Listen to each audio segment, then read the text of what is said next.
Good morning. Good morning, members. Morning, Eddie. Morning, Good morning. Morning. Yeah, Chairperson requested if we could start at 10 past 9. So he's still going to be joining around 10 past 9.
Morning, Eddie.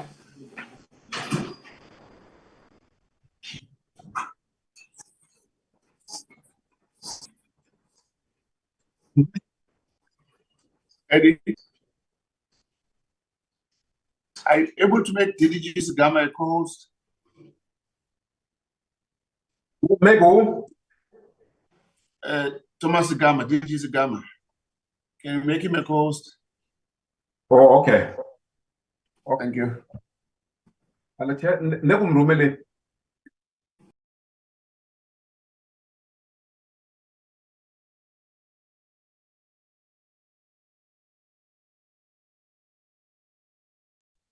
Eddie, you may as well make me a host at the same time. I'm going to be presenting later. Adam here.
Morning, Chair.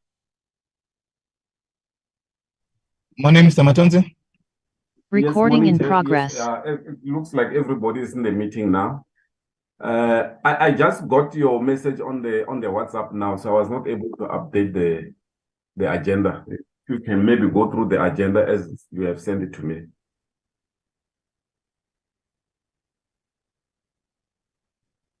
Okay, thanks, Mr. Matonzi. Good morning, honorable members. Morning, the chairperson of the commission and all commissioners, the executive, the director general, and all your team.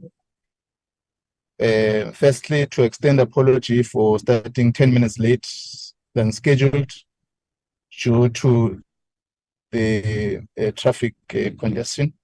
And I want to request you, Mr. Matonzi, to flight the agenda so that we deal with the matter as we've advised both the IEC and the Home Affairs.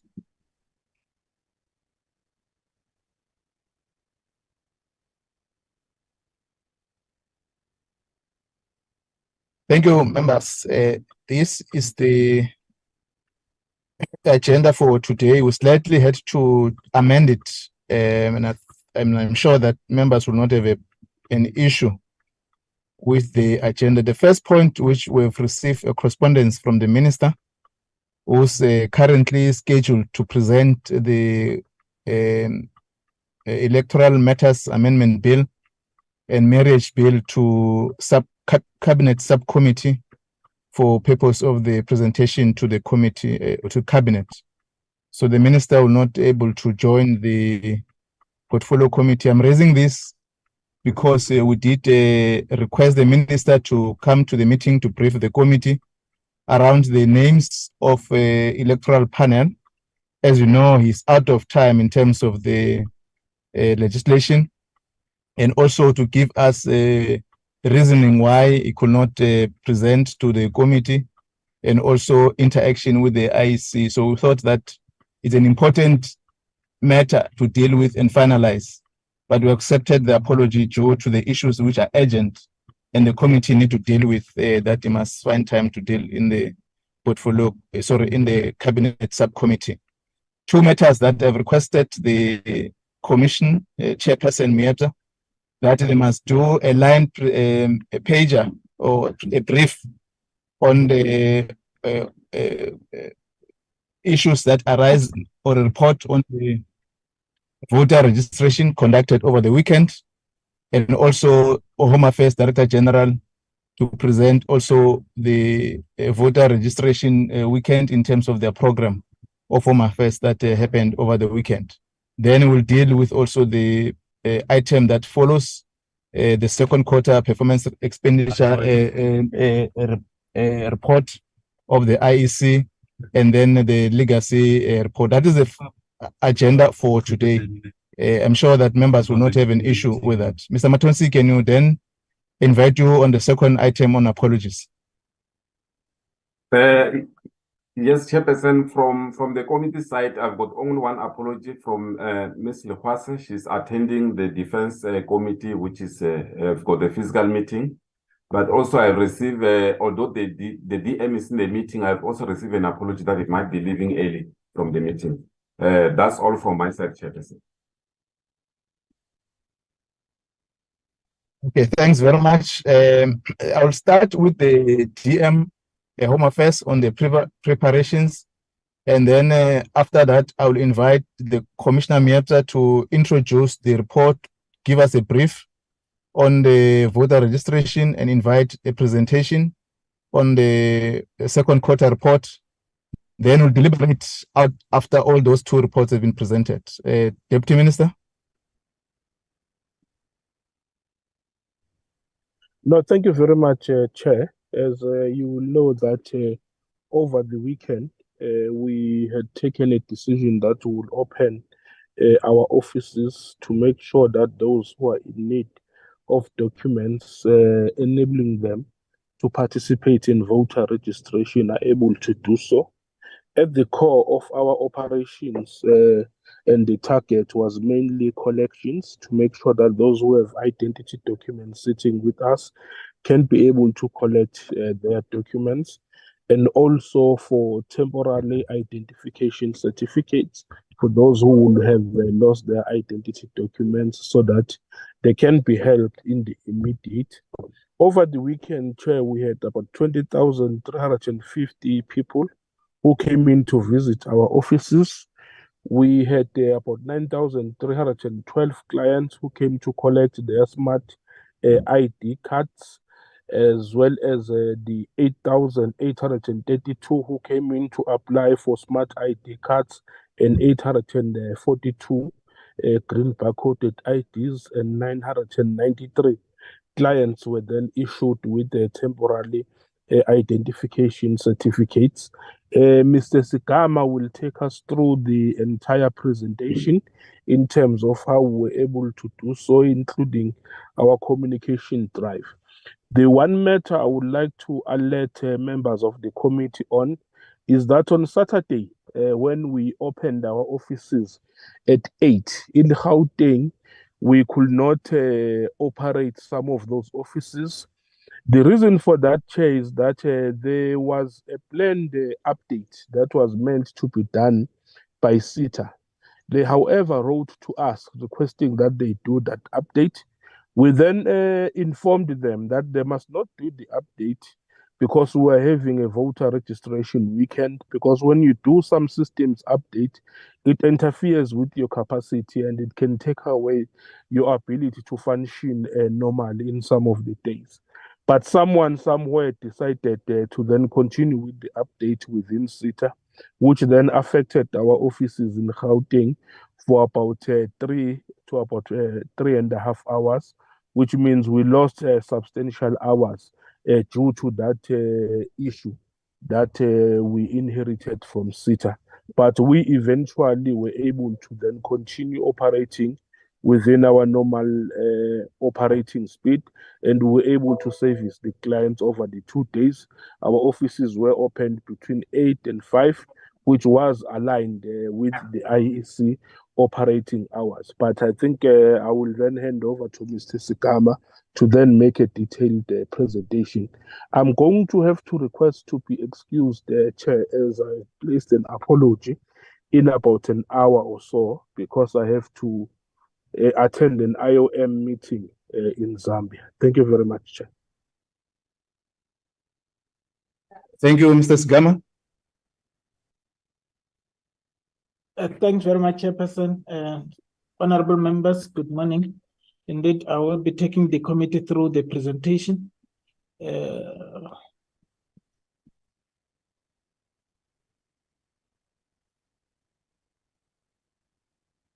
Chairperson, I would like to check if the presentation is visible on the site.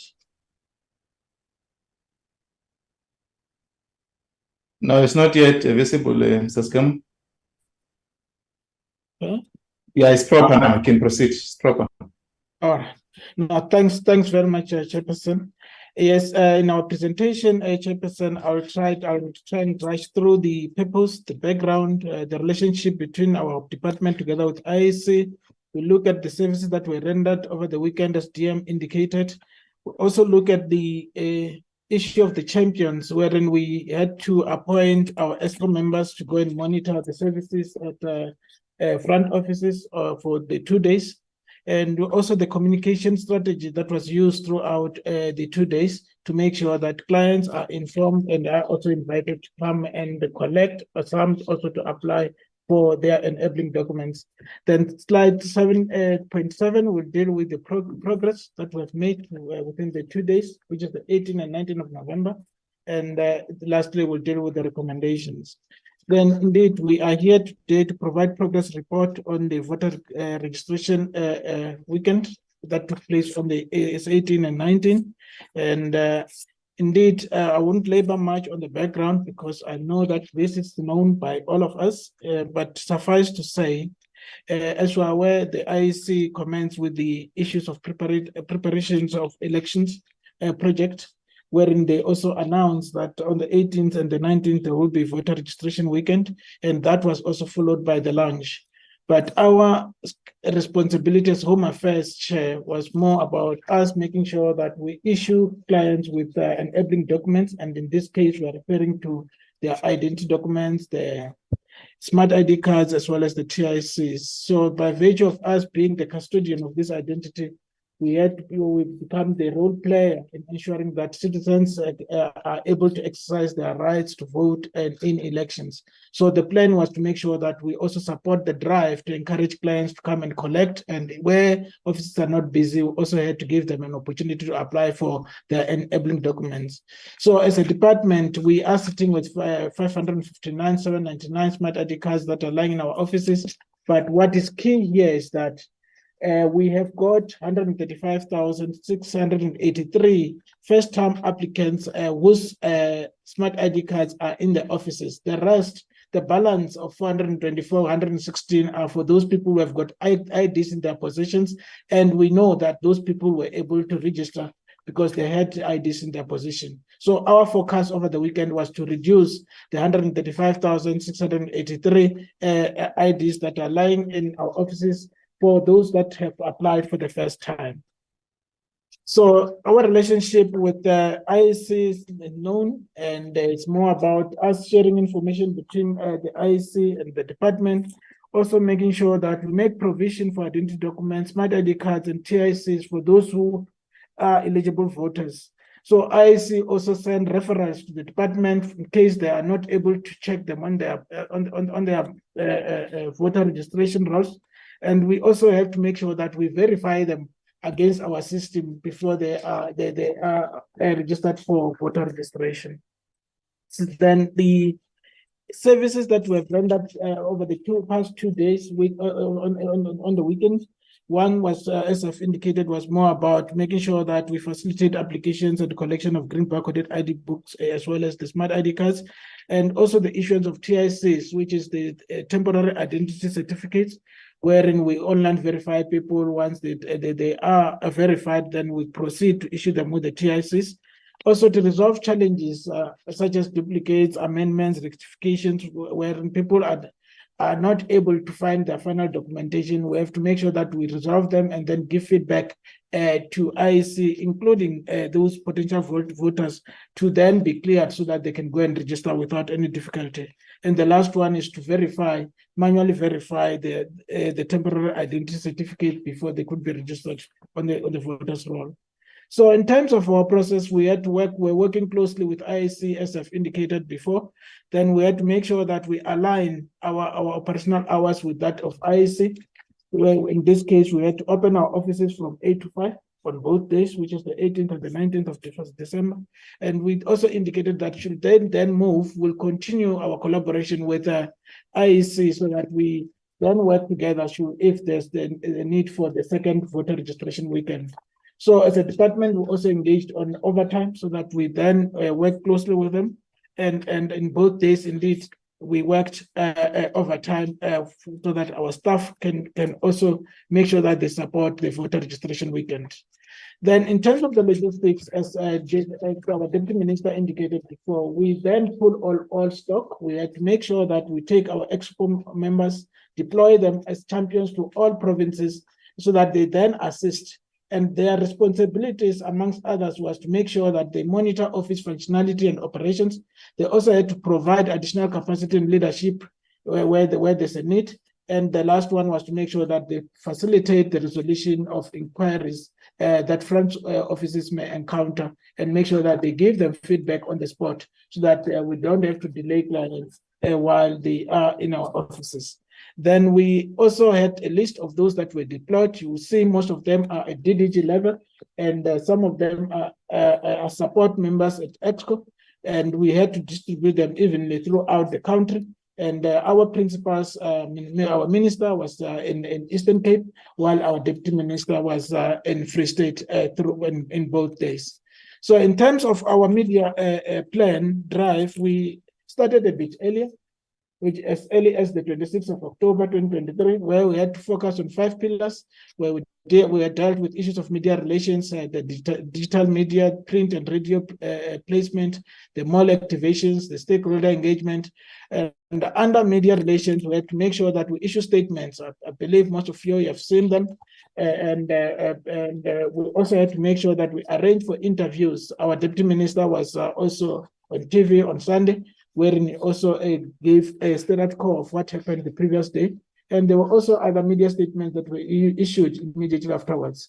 The issue of digital news media, I think that was there was an advert that was flighted throughout to inform clients of the services that would be rendering. Some of them were on News 24 and other platforms to make sure that clients are aware of the work that we're doing.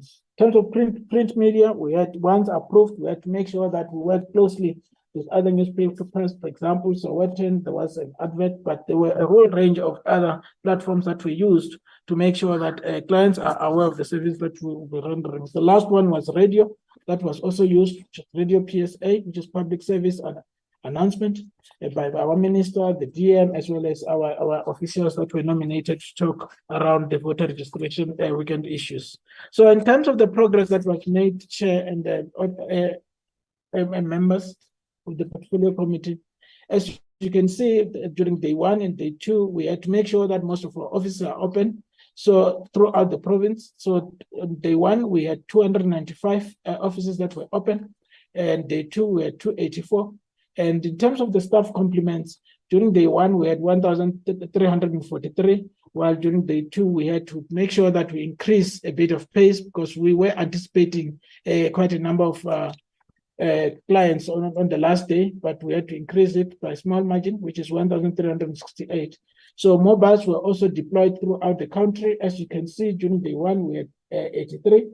And during day 2, we had 77. That was also balanced because of the demand that was required on the ground. As and when there was a need, we had to pull the balance and make sure that we send them to areas where there's a need for mobiles, particularly in deep rural areas and where communities were in need of our services. So that what we did, as DM indicated earlier, the smart card, we managed to issue 9,312 smart cards over the 2 days. And there were also applications because where we realized that we don't have a huge number of clients, we also allowed clients to come and apply for their documentation. And in this case, we were able to collect 8,832 applications for smart ID cards. We issued 993 TICs for those who had lost their documents or were not able to trace their documentation. And that also amount to 993 TICs that were issued. And the ID books that were still lying in offices, we had 842. Then you could see that the drive in terms of smart ID cards is there. People are now trying to come in numbers to apply and also collect for smart ID cards. So in summary, that's the summary that we had for 2 days, where we were saying that we had 842 green barcoded ID books that were collected. We also had about 195 green barcoded ID books applications that were received and 9,312 smart ID cards that were collected, including 8,832 applications for smart cards that were lodged in various offices during the weekend. TICs were only 993, and referrals by IEC were only 49, while the queries that were sent to the department, to our back office, were only 197. So in summary, Chair, 20,350 clients received Home Affairs services during the voter registration weekend. So 9,312 clients came to collect the smart ID cards, which included both first-time applicants and reissues, and 8,832 came to apply for smart ID cards on both days, while 842 green barcoded ID books were collected during this period. And the last one was just the TICs amounting to 993 that were issued to clients who wanted to register on both days. So in closing, it is recommended that the portfolio committee knows the report for voter registration weekend that took place over the past weekend. Thank you, Chair.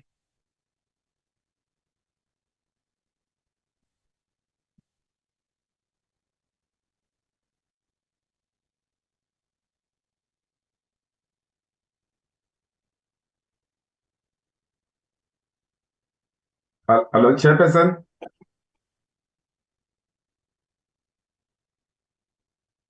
Chairperson. Chairperson. Can anybody hear me? Yes, Eddie, Yes, Eddie, we can hear you. Oh, okay. Yeah, it looks like the chairperson might be having difficulties with connection. He cannot hear me. If maybe Ms. Mutisa, if you can take over. Yeah, I can hear you. Hello, Chair? Can you hear me, Mr. Mutunzi? Yes, I can hear you now. Yeah, can you hear me? Yeah, I can hear you. Yeah, yeah, I have difficulty with the network here in the Parliament.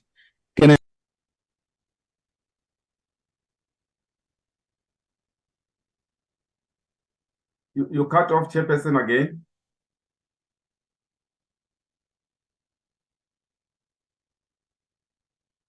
Chairperson? Can anyone hear him? No, Eddie, we can hear you. No, but we not can't. Yeah. Oh, okay. Yeah, if maybe Ms. Mundisa, if she can just continue while I'm trying to figure out if he's trying to connect again.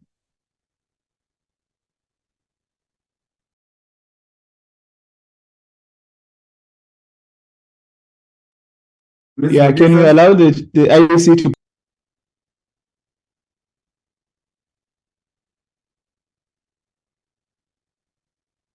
From what I heard from the chairperson is that we should allow the IEC to present on the voter registration weekend. Thank you, Mr. Matonsi, members of the committee, the chair, Deputy Minister, DG, my colleagues, members of the commission, CEO and your team. Good morning to you all. I think this morning we are joined by 4 members of the commission. One is not with us, is busy in the Northern Cape with work that we are doing, and that's Commissioner Love. Very briefly, I will deal with the registration weekend activity, how things went. I must indicate that we had a very good weekend. It was good because we have really operationally managed to have the arrangements that we had put in place holding. Things worked as we planned, in spite of challenges in places with electricity, rains, and other things. The equipment, the VMD held, and the staff generally worked well. There is no room for complacency. We do debrief after a process like this, and we will be doing so shortly, and looking at some of the things that we may still need to optimize. But generally, we report that we are grateful.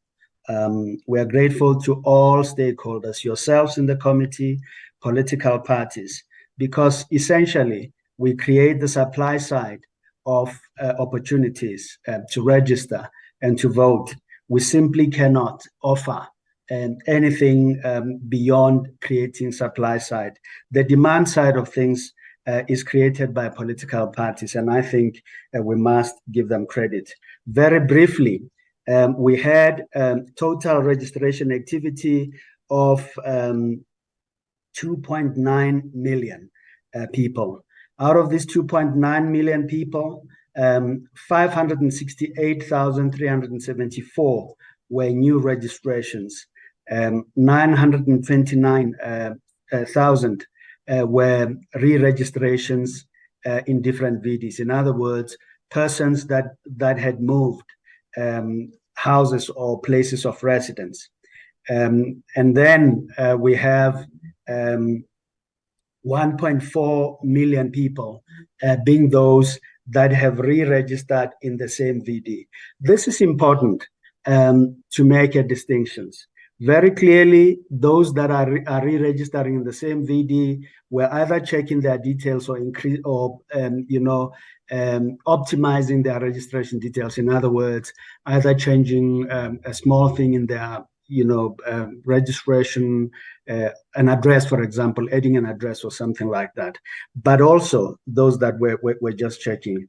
Re-registrations are people ensuring that their details on the voters roll are also correct in that they had moved. The part that really everyone looks at is the 568 additions.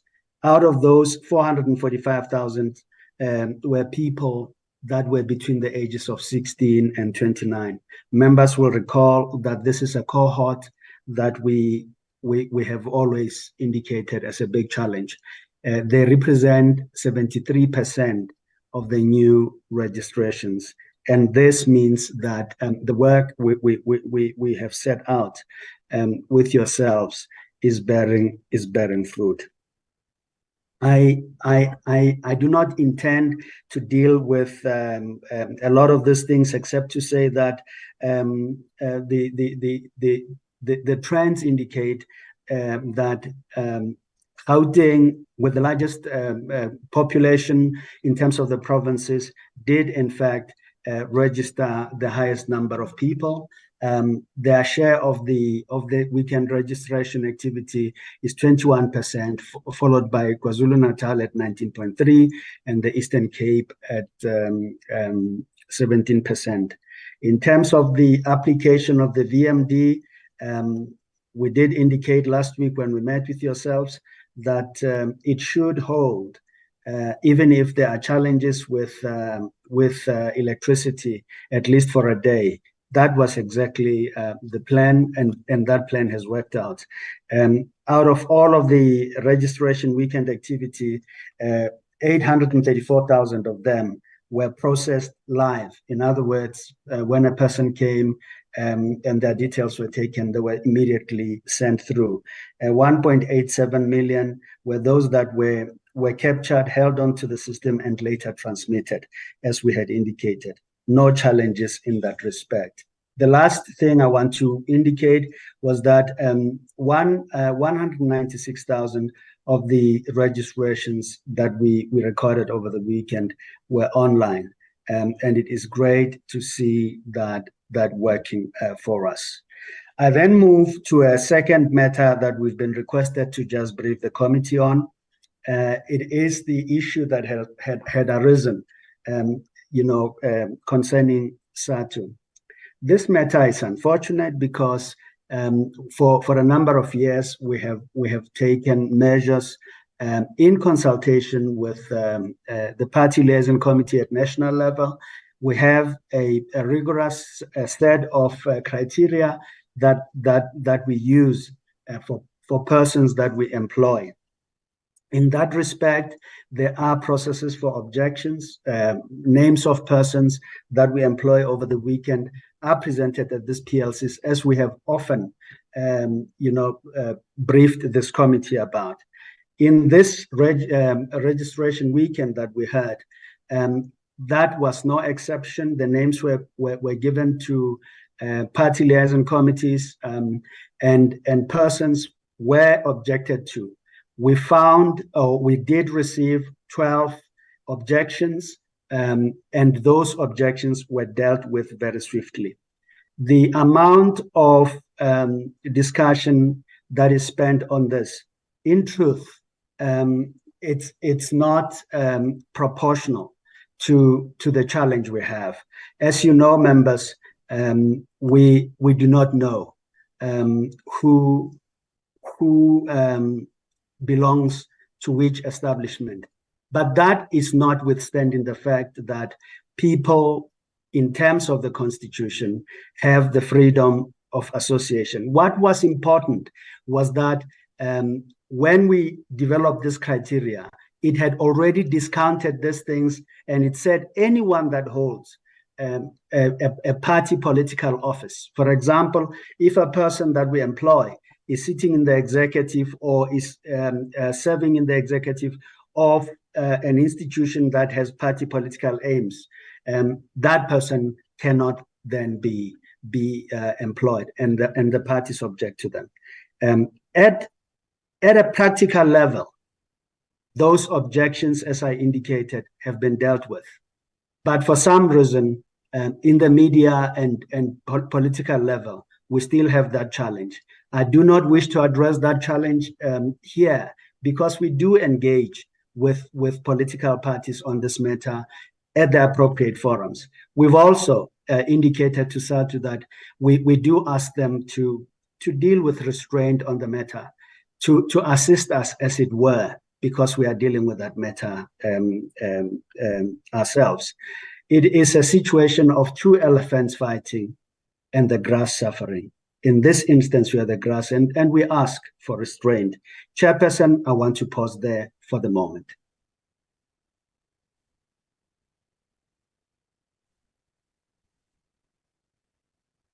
Thank you.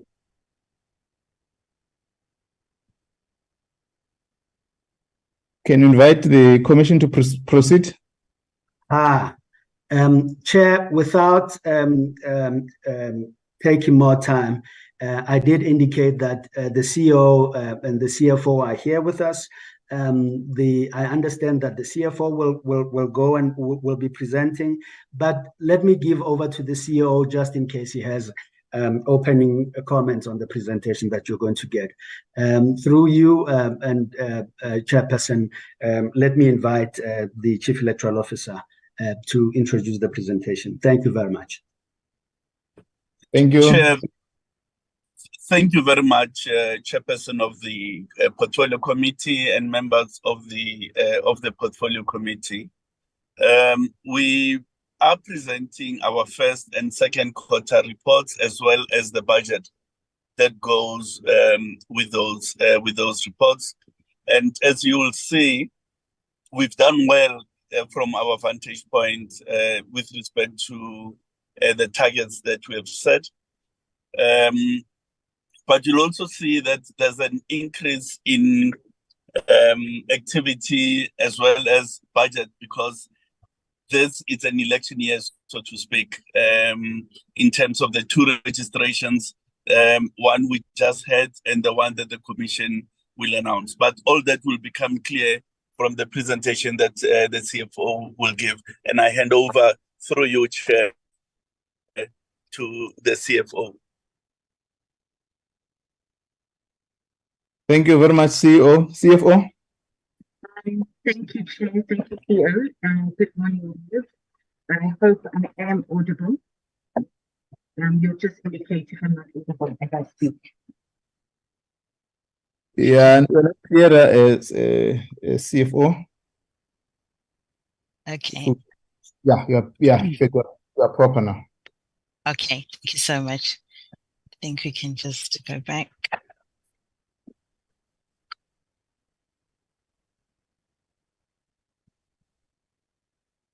Just 1 second. Okay.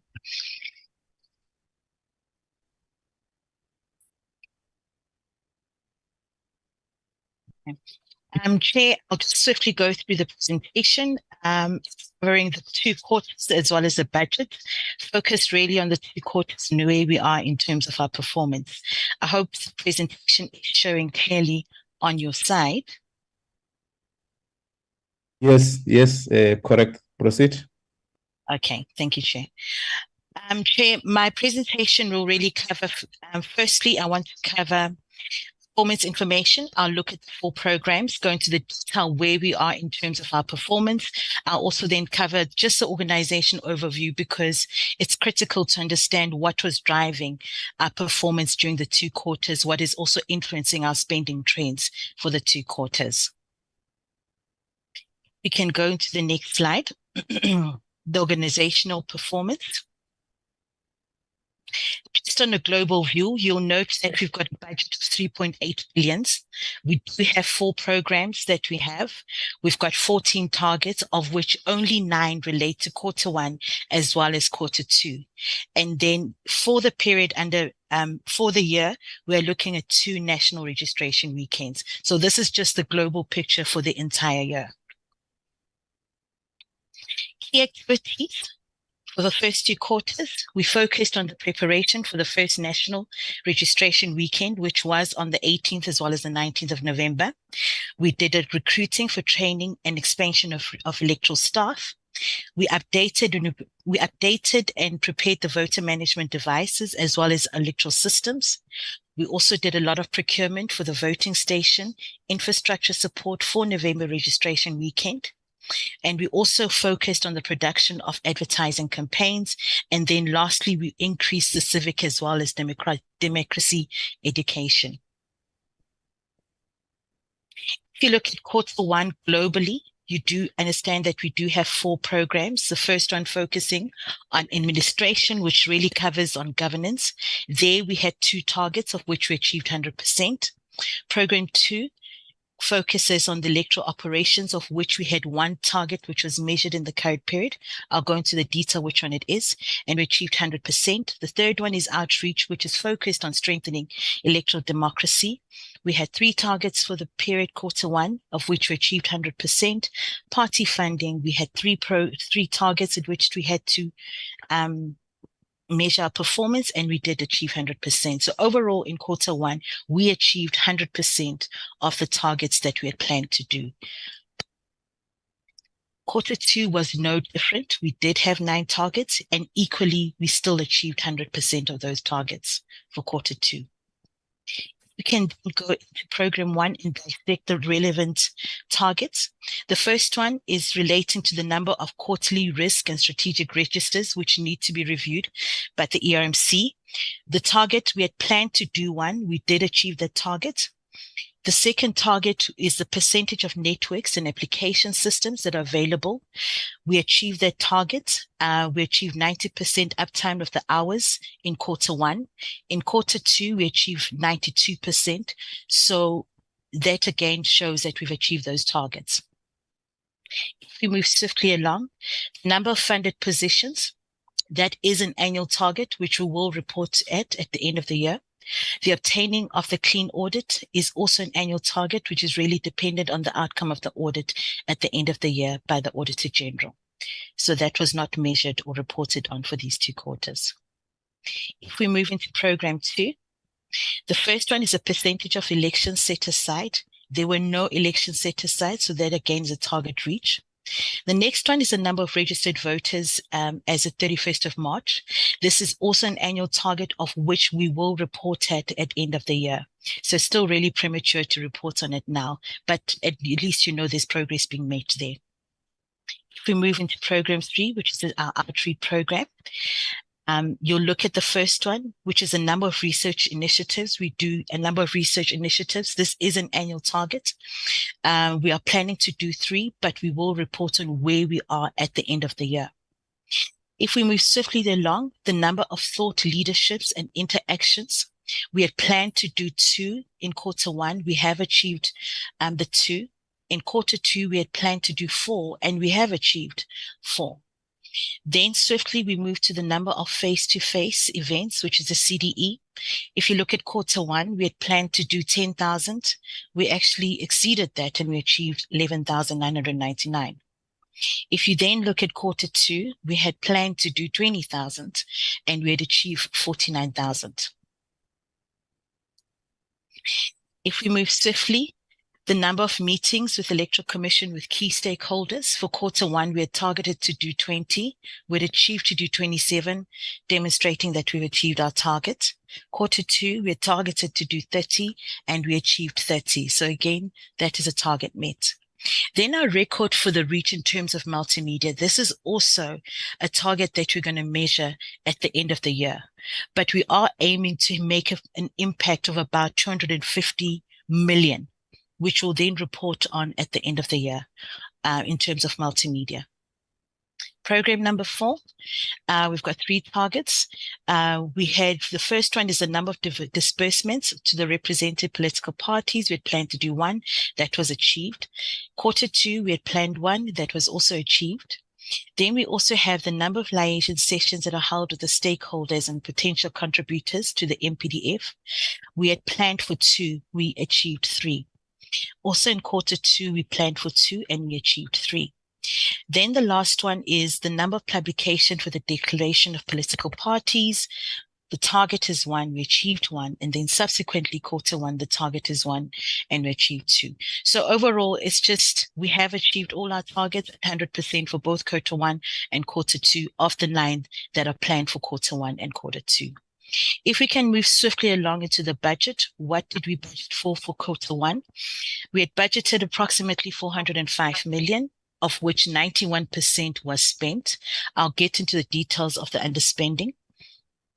For quarter 2, we had also budgeted 542 million, of which 91% of the budget had been spent.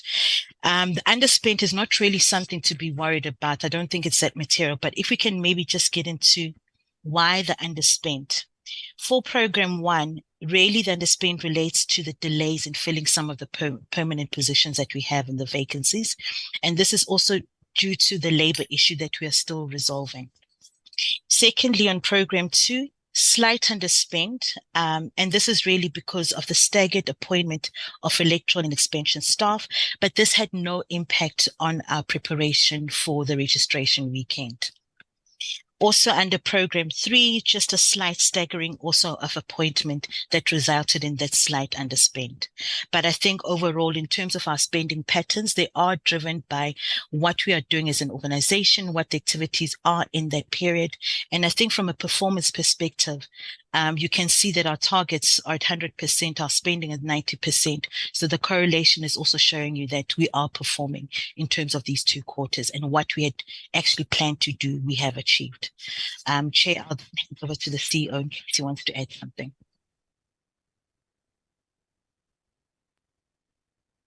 Thank you, CFO, for the presentation. CEO.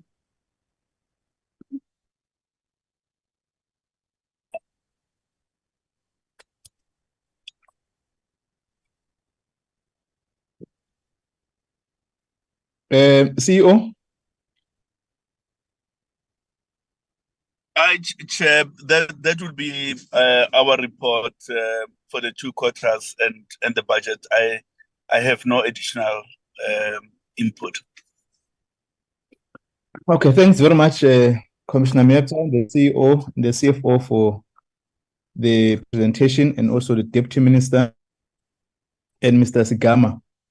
Members, these are the presentations which were are before us.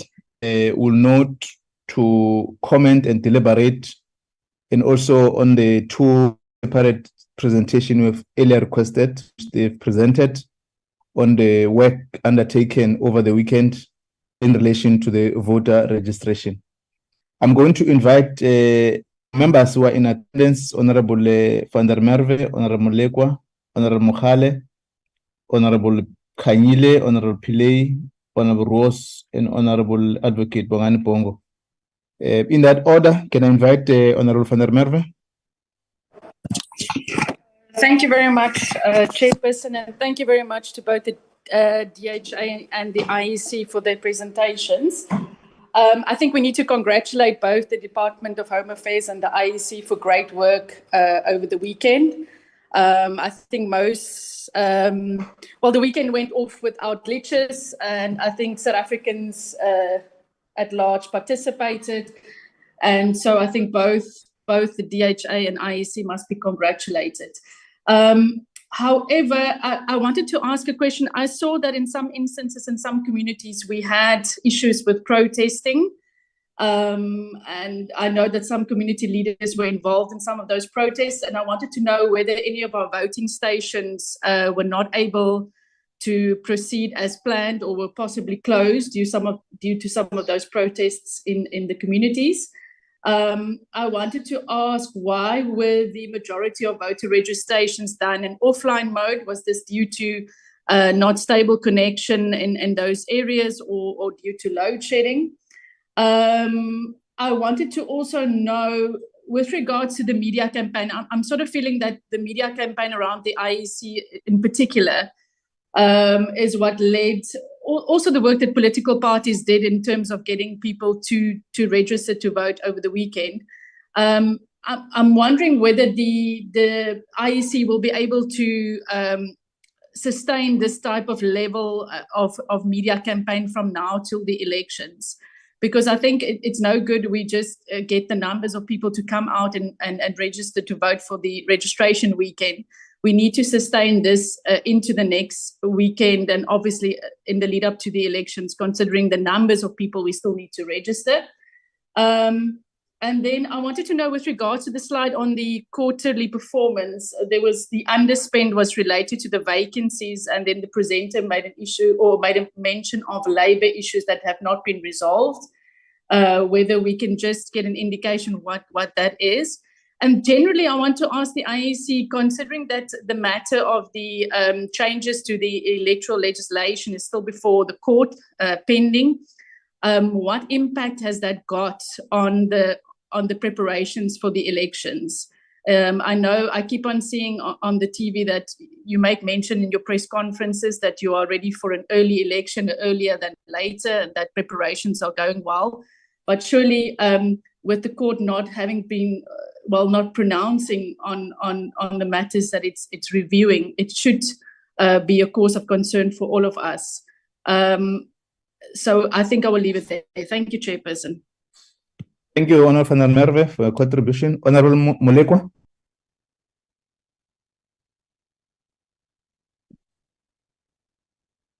Honorable Molekwa. Honorable Mogale.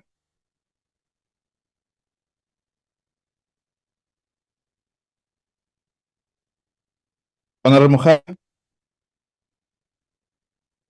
Honorable Kanyile. Thank you very much, Chairperson, and greetings to you, the colleagues, and everyone on the line, DHA and IEC.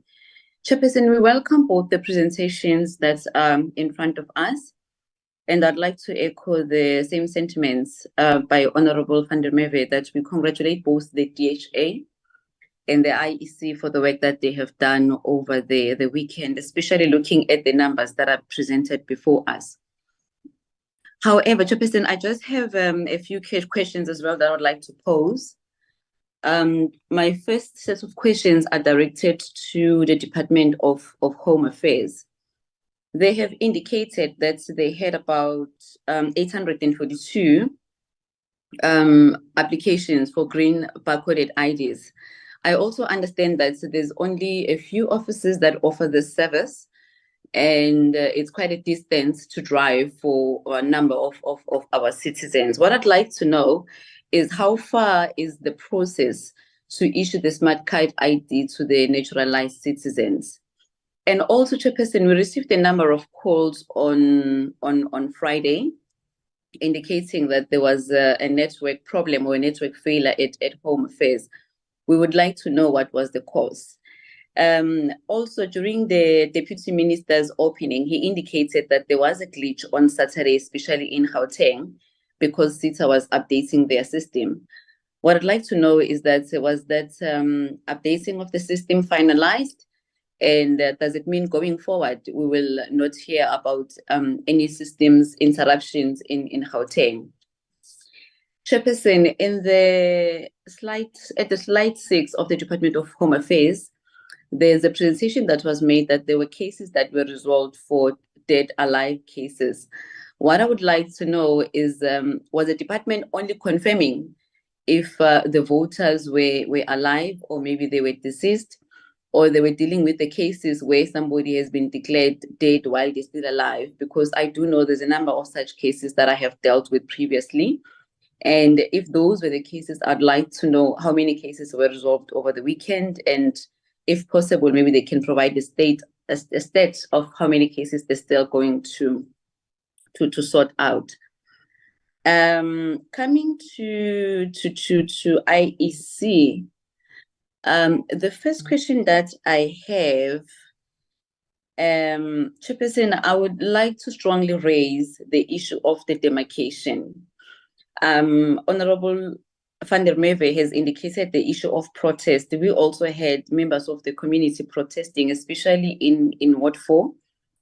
I don't have the addresses. I'm trying to get addresses from the ground. You find people that reside right behind the VD, but according to the IEC's VD, they are not allowed to vote in that particular VD, a VD that you can literally point at. You see even when you wake up in the morning, but you're not allowed to vote in that VD because of the demarcation of the IEC.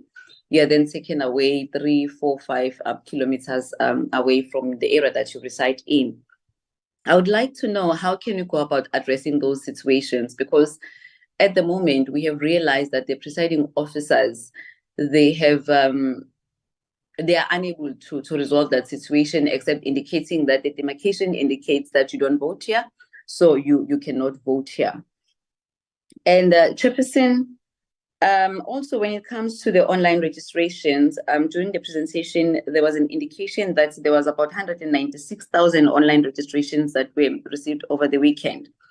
However, what we picked up as well is that on the second day, I think that would be the 19th of November, there was a problem with the online registration system. You would put in the voter system, ID numbers, and immediately after we have verified that you are not a robot, the system will not take you further. We would like to know what could have been the cause for that. Does it mean there was a problem with their system? If there was, what it could have been, and has it been resolved? And does it mean we're not going to experience the similar thing going into February, because we're going to have another registration weekend? And on SATU, Chairperson, I think this issue has been raised over and over and over again, and it was raised again in the last meeting that we have had. In our country, we have a highest rate of unemployment in each and every province, each and every district, and a constituency as well. We would like to encourage the IEC and everyone that is responsible for hiring people that are working during those days to ensure that we maybe give an opportunity to the unemployed instead of hiring the SATU members, because at least they are getting a salary. What I would also like to find out, Chairperson, is that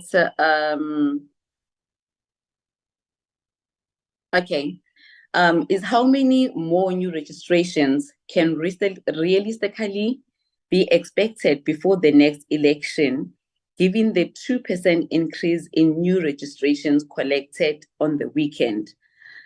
The last question that I have, Chairperson, there was a slide that indicated that there was about more than 40,000 of face-to-face outreach programs that were done.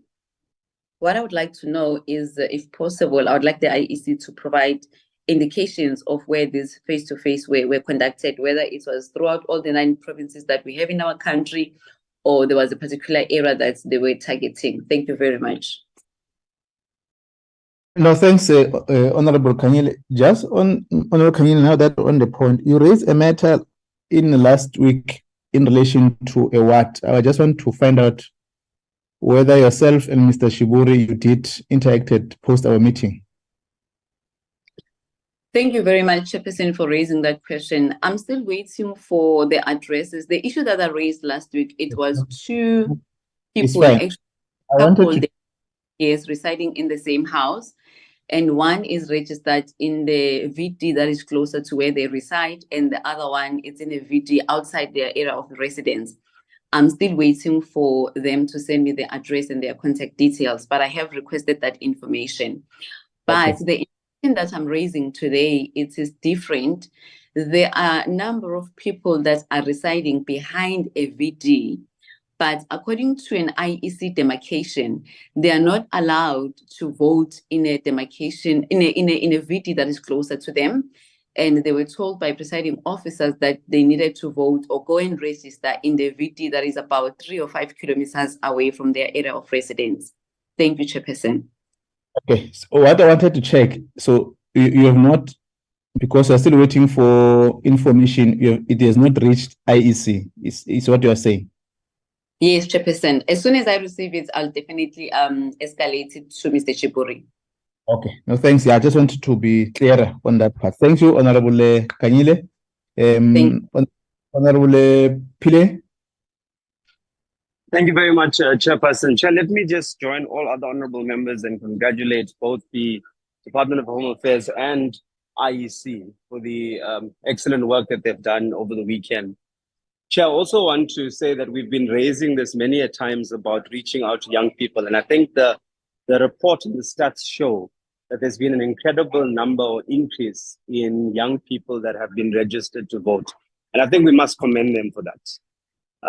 Mine is just to check that there has been some VDs where there was no electricity, and that created a challenge where they were not able to pick up verification. What would be the contingency plan going forward? Thank you very much, Chair. Thank you, Honorable Pile. Honorable Ross.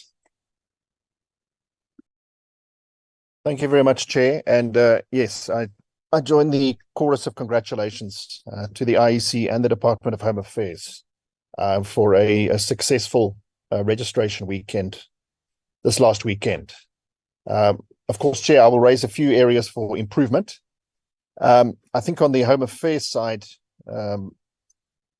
for a start, we need Home Affairs offices open every Saturday. That will certainly be great. I think the one challenge that was picked up and reported to me quite a few times is that persons they'd applied for a smart ID or something like that, and then they were being turned away for a temporary ID because the system is offline. So I'd checked on that, but I just wanted to understand whether that is possible, that you could apply for a temporary ID, having applied for a smart ID, and then being told that the temporary ID system is offline. And the question I have really linked to this is that if this happens, and bearing in mind that closer to the elections itself, Home Affairs offices might be open for persons to pick up an ID or a temporary ID. So should this happen again, or should this happen the day before an election, what will clients be able to do? Will there be some sort of a hotline where they can report this? If somebody's being told that a system is offline, or they can't get a temporary ID because a system is offline, because we are told about champions that were out in the region, etc. So I just want to get an understanding of that. Then in terms of the IEC, I think, yes, 50% of registrations being on the age group of 20 to 29 is really fantastic. And I was wondering if there's anything in specific that this can be attributed to, but I think, the answer was given that there was, in general, a good focus on these age groups and marketing. So really well done on that. There were also a number of reports of tents blown away. Look, I experienced this in Tshwane, of tents that literally collapsed. And if this had to happen on an election day, it would be absolutely disastrous. I think this committee has raised this before, but it's something that really urgently needs to be looked at. If it's absolutely essential to have a tent, especially in a suburban area, that those tents are of sufficient quality, and that some sort of a verification is done that this tent is going to stand up and withstand high winds, etc. Because this was really problematic. Even just in Tshwane, for example, where I were, there were a few cases of tents that were blown away by winds that came there, and literally collapsed.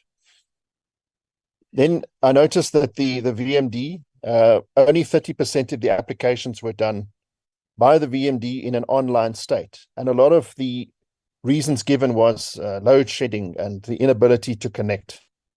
And I think the challenge here was that many presiding officers, they just continued to try.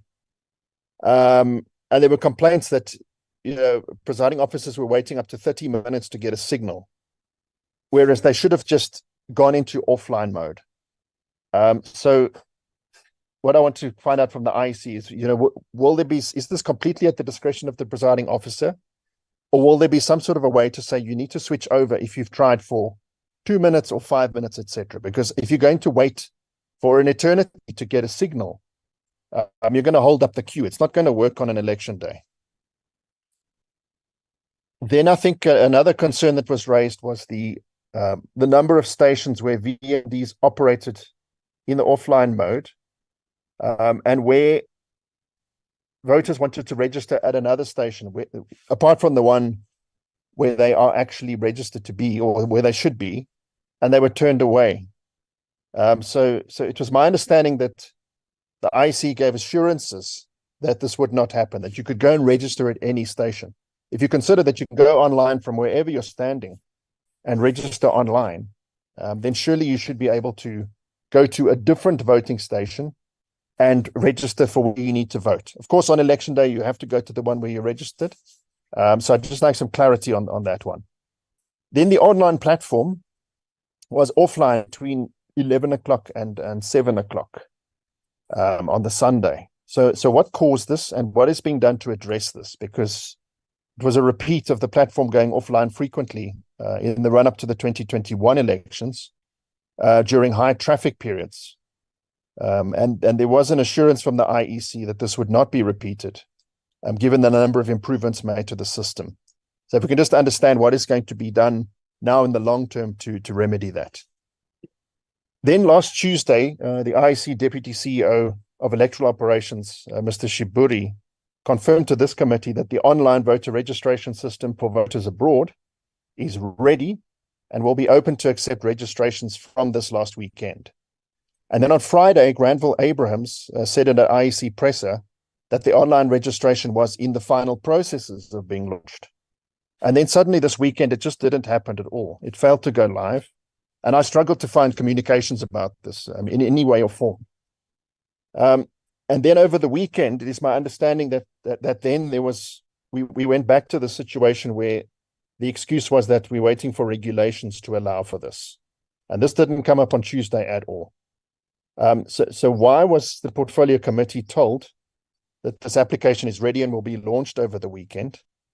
And again, I repeat the question, if some regulations are dependent on the Constitutional Court judgment in the independence case, and then others that relate to things like online registrations are not, then why is Home Affairs and the IEC not splitting the regulations and finalizing those that allow people to register, and then finalizing the ones related to the Constitutional Court judgments at a later stage?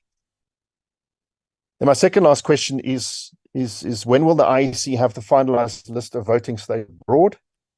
And should it be that only consulates where there are foreign missions should have voting station? And what happens in countries where this is not the case?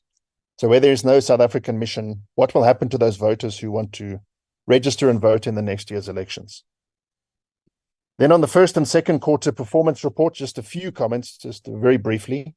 And again, well done on the 100% performance in both quarters, really outstanding work. I just want to understand the online availability. Does the online availability of VMD devices factor into the target of 90% of network and application systems availability that is measured in hours? And then what preparations for the election are being delayed due to the electoral law's consequential amendments that are not yet processed? And what are the possible implications if the electoral law's consequential amendment bill is not completed in time for the election, given the ongoing delays? Thank you, Chair. Thank you, Honorable Ross. Honorable Bongo. No, thank you, Chair. And good morning to everyone. I want to join the members of the committee in indeed congratulating the IEC and the Department of Home Affairs for a sterling work over the past weekend. I think we need to say this, that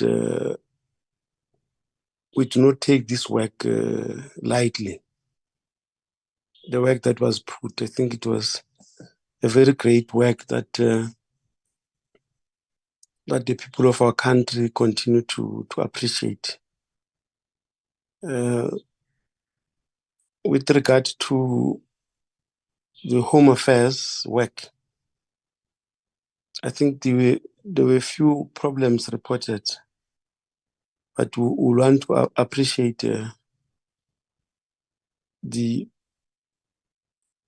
speed with which the department has addressed those problems, because those problems within 1 hour, they were just properly resolved.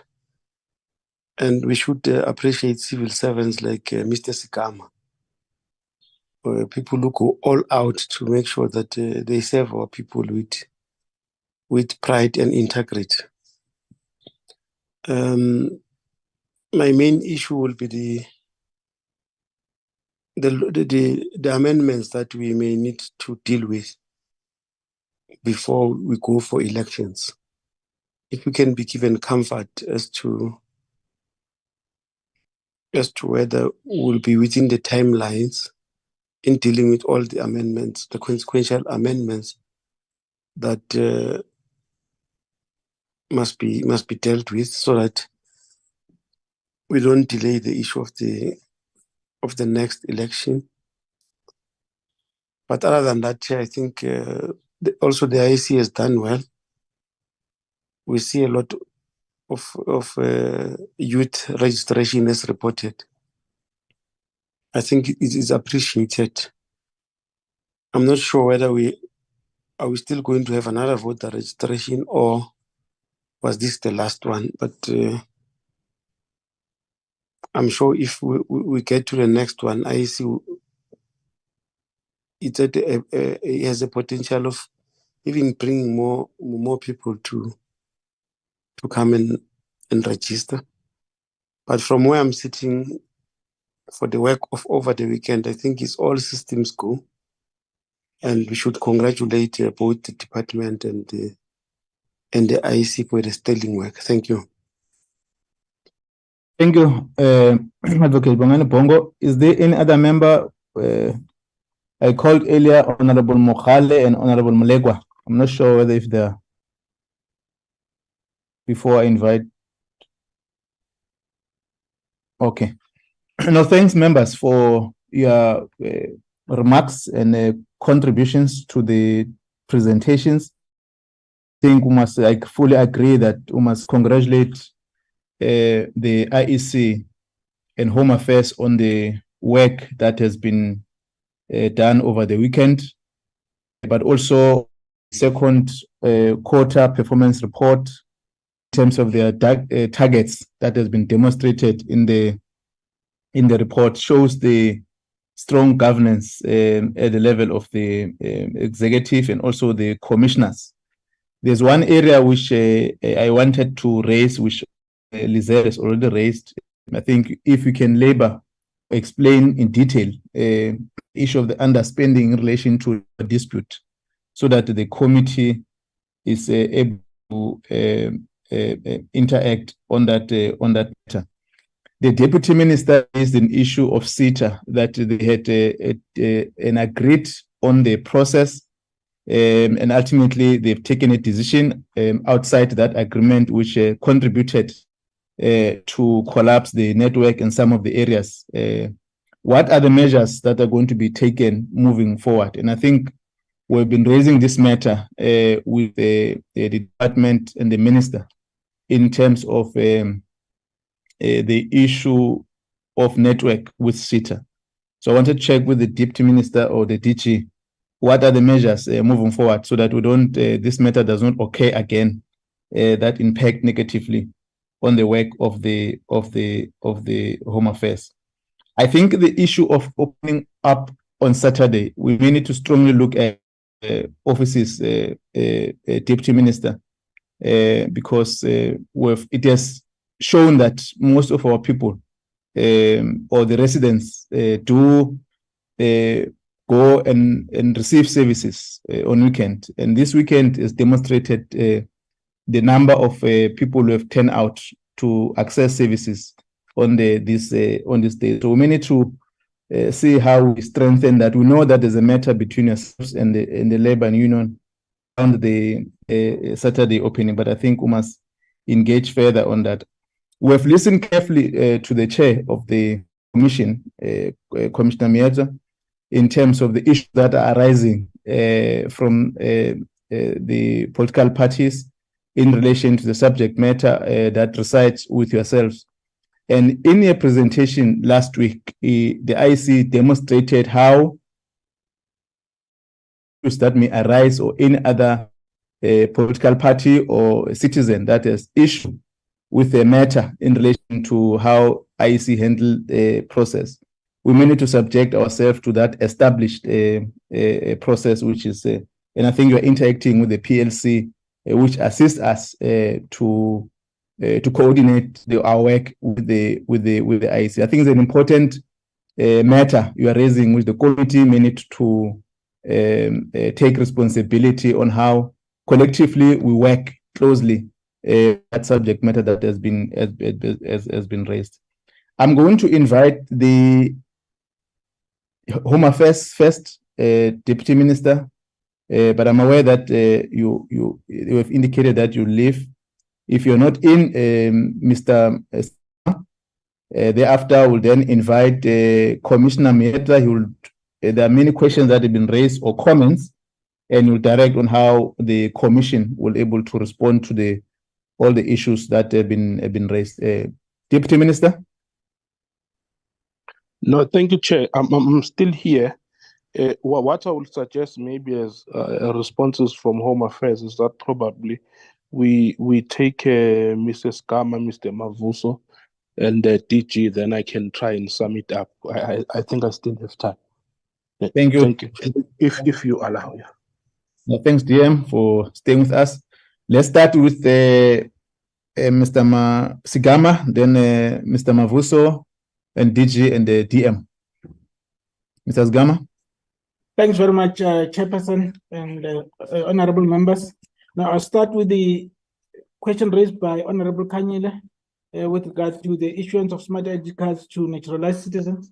I'd like to indicate that indeed we have started the process of developing the system. We have notified most of the people that are affected, and in due course, then the minister will make that announcement. But we have made a lot of strides with regard to the development of the system, and the system stands ready at any given point. Then we should be able to announce that those people can now come and apply. Then on the issue of dead and alive cases, unfortunately this weekend we have not received even a single case on dead alive. All we received was just a few cases that have reported here, 49 of them. Most of them were just duplicates and amendment cases. Then in terms of network failure, I think Mr. Mavuso will spend more time on that one. But as DM indicated during his opening address, it was just a matter of 3 hours, wherein CETA indicated that they were undergoing some maintenance process, which after we've informed them, they had stopped. That's why we were able to resume with our processes at Home Affairs. But suffice to say, Mr. Mavuso will share more light because we had prepared letters to CETA informing them about the opening of our offices and the role that they would like them to play during the 2 days where we were open. Then the question around now, if I'm to move to Honorable Rules, the issue of TICs when the system is offline.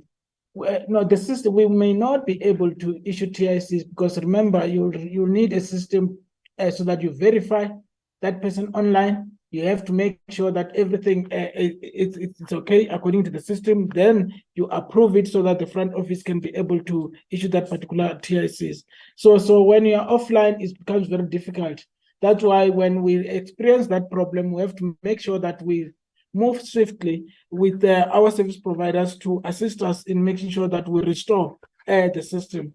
And what happened prior to voter registration weekend was that we had huge traffic in terms of the volumes that we received from service providers and other people that are benefiting from this system, wherein the volumes now had to clock the system. So what we did, we had to make sure that we go back to the drawing board and we then make sure that we perform the so-called load balancing, wherein you have to make sure that the inflow in terms of the traffic and what goes out needs to be balanced. And secondly, also to schedule some of those bulk verifications that were being received from other institutions to then run later or in the evenings to allow our incoming traffic to be received and processed first. So it was more about load balancing and making sure that we run priorities to allow the inflow of applications.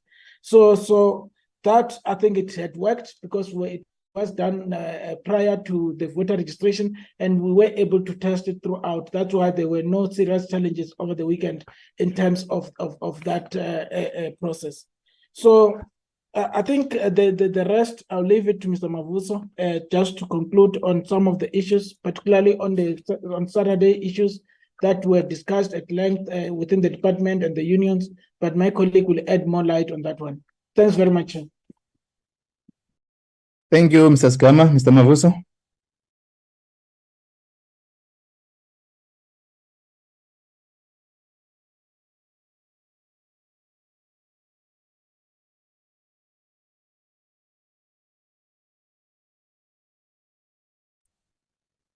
Chairperson. Mr. Mavuso, can you proceed? It seems as if it's not in the meeting. It's not in the meeting, Chairperson. Okay, thank you. DG?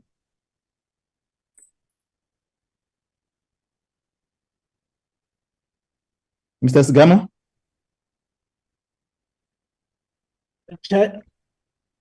I'm here. Now, I may just conclude by saying, yes, the issue of Saturdays, because Mr. Mavuso, I see, is not here, is attending another committee. Then, yeah, we will have to reopen discussions on that part so that we engage our unions, so that we then find space to make sure that we then extend this opening of offices over the weekend.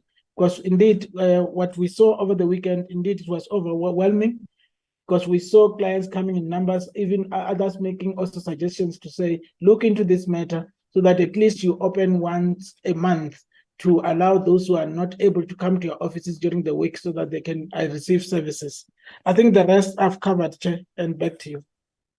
Okay, thanks very much, Mr. Stama. We'll interact with the Mr. Mavuso in our next session, when we're going to focus around SITA and the IT areas at Home Affairs. DG is not in the meeting. DM? Yeah, no, thanks, Chair. My mistake. Some of the colleagues actually went to accompany the minister in the other cabinet committee presentations. Apologies, but I think I will be able to respond to most of the question. Well, Chair, the first one is that the system update or maintenance by SITA resulted in live capture not working, which means that we could not capture and we could not issue documents, which is what will have also affected what Honorable Ross is referring to with regard to the issues of TICs. As Mrs. Gama was saying, when you issue the TIC, you firstly have to verify biometrics of a person that you are issuing the certificate to the right person. So during that period when we had the issue with SITA, that is what affected our ability to offer some of the services. And I think it also has to do with the other question about being offline next time. We are not planning to be offline next time, and basically the issue was just about maintenance.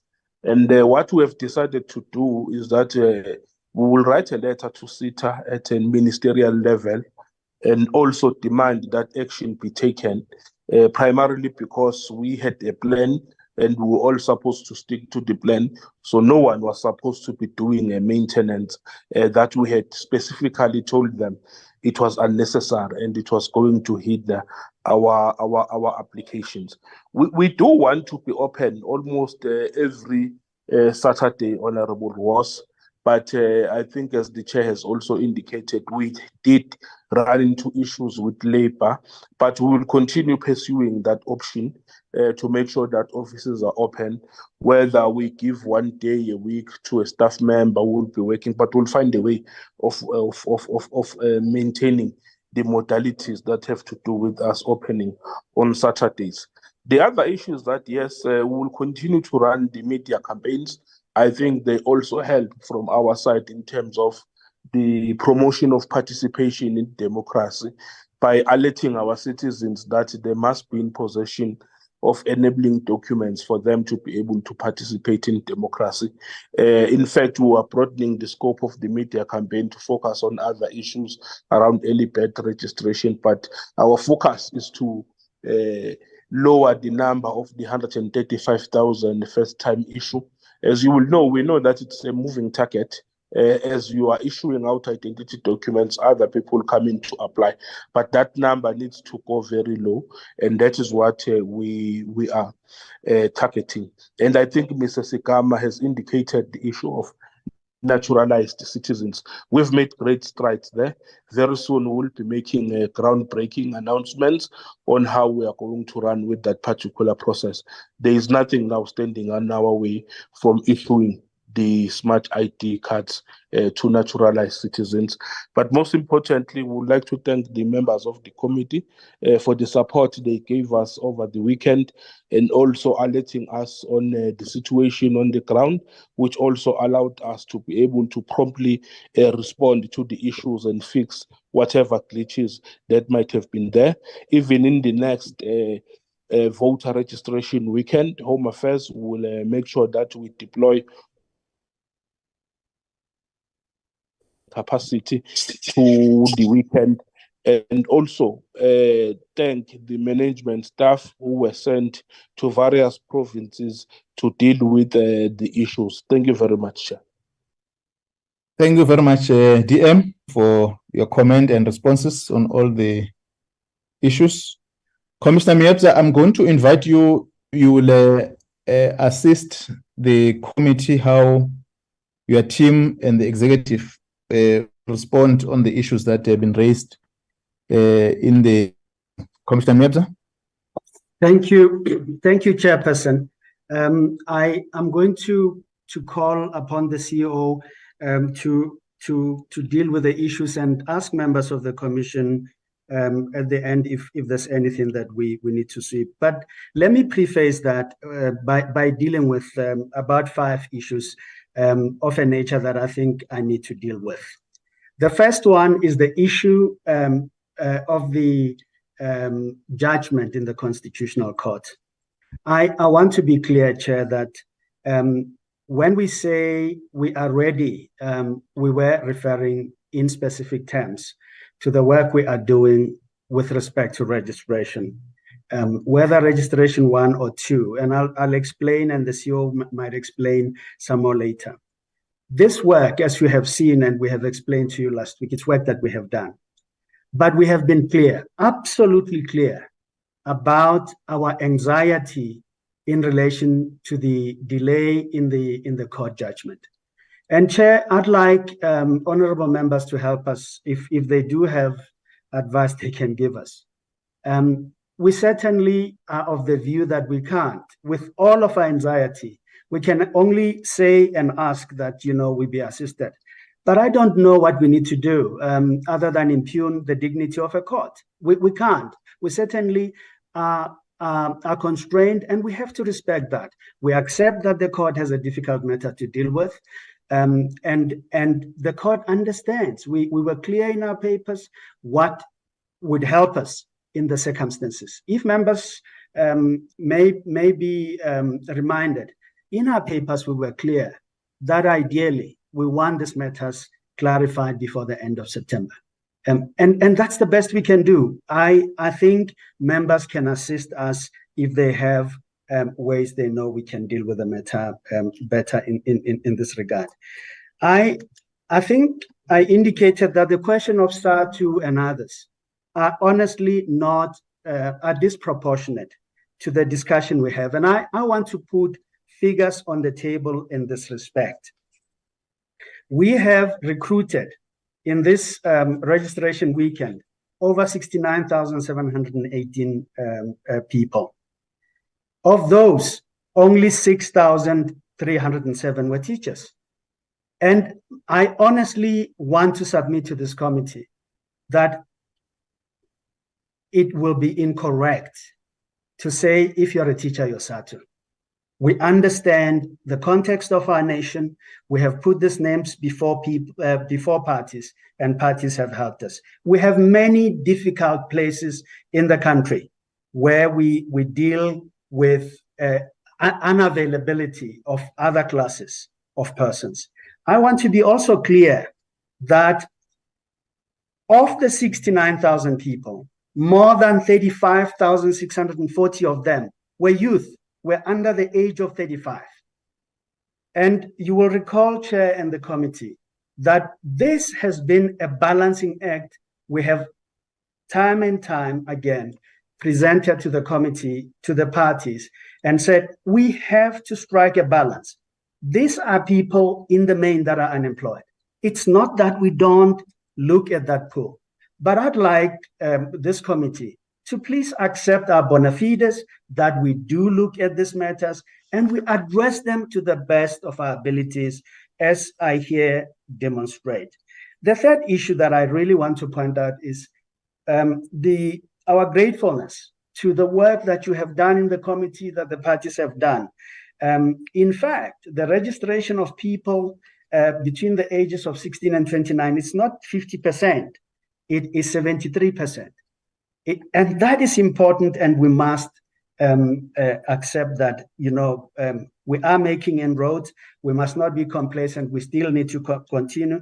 And I want to assure this committee that we will not be complacent. I also want to deal with the issue of temporary infrastructure. The IEC owns no properties. We go and use that which communities have. And as you know, Chairperson and members, we compete with weddings, with funerals, with parties over the weekend. And we can only use that which is in the community. And in truth, the use of infrastructure mimics that situation. On Saturday night, many parts of our country, including Tshwane, have had strong winds and storms, some parts. I was out in Tabazimbi area. They had huge storms. Every one of our temporary stations was blown away and put down. How I think we need to gauge this is how quickly we react to issues like that. And I submit that our own assessment indicates that we did, in fact, recover as soon as we could possibly do. The last issue I want to address is the issue of South African citizens who are in countries where we don't have missions. I want to say to the committee that the law we have been given by Parliament says we only go to countries that have missions, where there is South African territory. We simply cannot go beyond this area. On that basis, Chair, please permit me to ask the CEO to deal with the other questions, and then members of the Commission may just indicate if we have covered everything else. I do not take it for granted, Chair, all the congratulations, all the advice we get from this committee, and all the assistance. We heartily acknowledge it. Thank you very much. CEO. Thank you, Chairperson, and Chair of the committee. Thanks again for the opportunity. The online facility, the online registration portal, registered 140,000 people on the 18th. And it's been a very good experience for people. And Mr. Rios, a member of the committee, quite correctly points out that we had a dip on Sunday the 19th at about 11.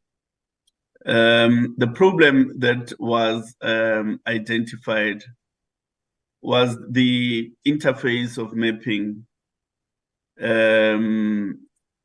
It was taking too long to process transactions.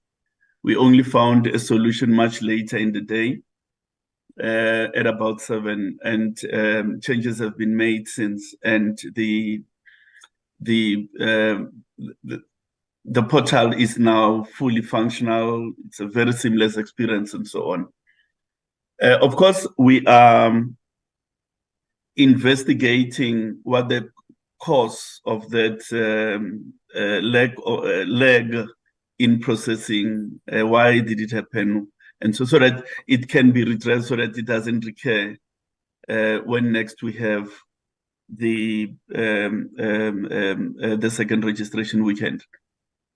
Of course, the people that attempted to register online, we have their details, and we have a plan to go back to them so that they can complete their registration. It's an important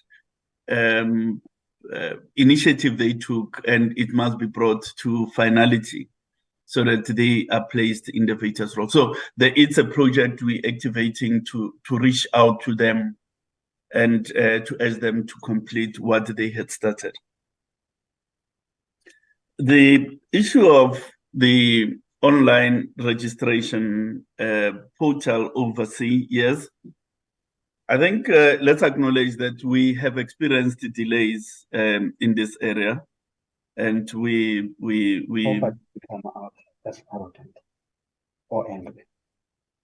Chairperson of the Commission.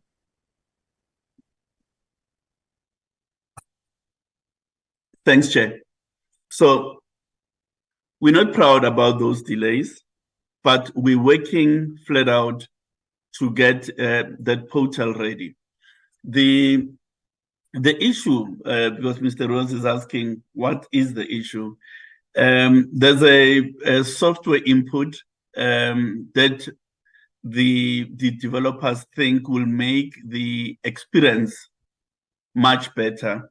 And that software input is being sourced, and we hope to have that later in the week. It has to be integrated into the portal. And once that is done, with a bit of testing, we don't want to take out something that is half-baked.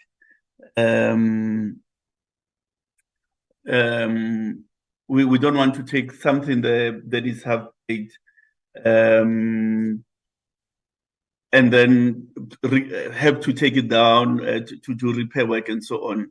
We are aware of the frustration that is out there, and as soon as we are able to, which won't be long from here, we will make those announcements about the readiness of the portal. You didn't ask this question, but I think it's important because it's a question that came up. We will similarly have a registration weekend for citizens abroad on a date that the Commission will announce in the new year. So the citizens that are abroad who may not have access to the online opportunities will also have an opportunity for physical registrations at the missions. Now, the use of the word offline in the context of the VMD needs to be understood. Offline mode of the VMD is a conscious, it's our conscious creation. It is not because the VMD can't operate. Now, there may be many reasons why the VMD defaults to offline mode. It may be that the transaction hits the database, but there are delays in processing the transaction in the database. If that happens within 5 seconds, the VMD will default to offline. That is a conscious creation, our conscious creation. Similarly, there may be issues on the APN, on the access point network. There may be a dip in bandwidth and so on. We created this offline so that the voter experience in the voting station is not bad. You stand there, whether the machine is offline or online, you record the transaction, you leave. The next person comes and so on. So the offline should not conjure an image of an outage. It's not an outage. It's a creation to facilitate the registration of people. And it is no surprise to us that the substantial majority of the registrations that happened over the weekend were actually offline. Had we not created this offline mode, it would mean those 100,000 people would have had to wait for much longer in the voting station. So the offline mode, it's working, and it is not a mistake. It's a necessary part of our offering. So our staff were trained and in fact, when the VMD is offline, it does say proceed capturing, to know that when the thing is offline, you proceed per normal, and their own experience is the same. The frontal screen offline and offline is the same. The only difference is that the type of mapping is different. There is no satellite imagery when the VMD works in an offline mode. That's the only fundamental difference. So there shouldn't be anyone waiting saying, no, I'm waiting to go online. No, that if that happens, it's an aberration. The rule, you work as if you are online, and there shouldn't really be a difference. And then the issue of the boundaries, I think it would help if we can get the precise words that is involved in the issue that member Kanyile is raising, because then we can look at whether the issue there, is it a ward boundary or is it a VD delimitation issue? If it's a ward boundary, it's a matter that the Commission can do little about, because that falls within the purview of the Municipal Demarcation Board. And the Commission would have to draw voting districts within the discipline of the boundary demarcated by the Municipal Demarcation Board. We can't encroach over the ward boundary. We can only work within the defined space of a ward boundary. So if we can get that, we can then look at it and tell you whether the issue is the ward boundary. If the issue is a voting district delimitation issue, in other words, a voting district boundary, it can be looked at. Of course, our delimitation exercise has been concluded a while back, and the process for the determination of voting district boundaries involves the local party liaison committee. Once our staff has done field work and they've made proposals, those are taken to the to the party liaison committee at the municipal level, and each party then looks at two things: the voting district boundaries as well as the proposed voting stations, and each party signs off on that. But be that as it may be that if it's a voting district issue, it must be revisited before the second registration weekend. But that is the process. It involves field work by our staff and engagement at the level of the PLC at the municipal level, where they actually sign off in relation to the boundary of the voting district as well as the voting station. Now, can we sustain the communication campaign? Well, our funding is such that it is event-driven. We will have a similar campaign for the registration weekend coming, so that every citizen of the country is aware of the second registration weekend, when it's happening, how to find out where voting stations are, what are the requirements for registration, and so on and so on. And we'll engage communities in terms of our civic and democracy education, so that we give people sufficient education to register. So, but we maybe to answer the question, we are not funded to have a perpetual campaign. It's an event-driven campaign. It says it now, we'll maintain an educational profile in radio and so on. But then as we prepare for the second registration weekend, we'll mount a massive campaign for the country. Does the 90% uptime includes the online component? Now, of course, if we are down, it means all services are down, including the online service.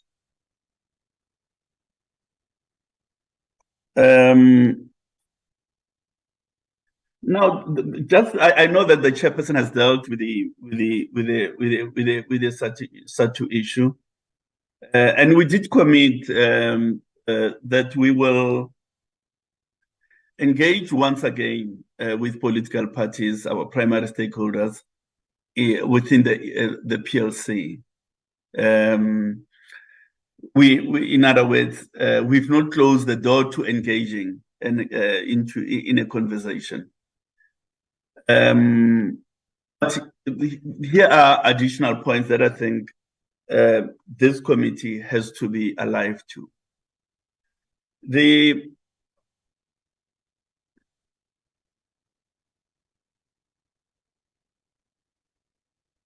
Currently, a call is being made against a class of people. And that is couched as teachers. Now, there may be merit, there may not be merit. I'm not arguing the merit. What happens if another call is made against another class of people who are part of our staff? Let's say a call comes, we don't trust urban youth because 1, 2, 3. What then happens? It leaves the commission in a very untenable position where certain class of peoples are debarred from engagement in the electoral process. The second issue is this.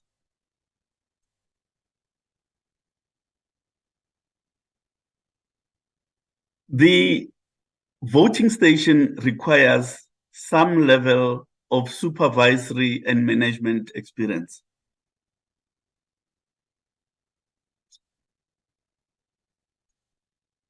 Because you need a person who has managed people, because you're managing people there, you're managing staff, you're managing a relationship with party agents, you're managing your interaction with the voter.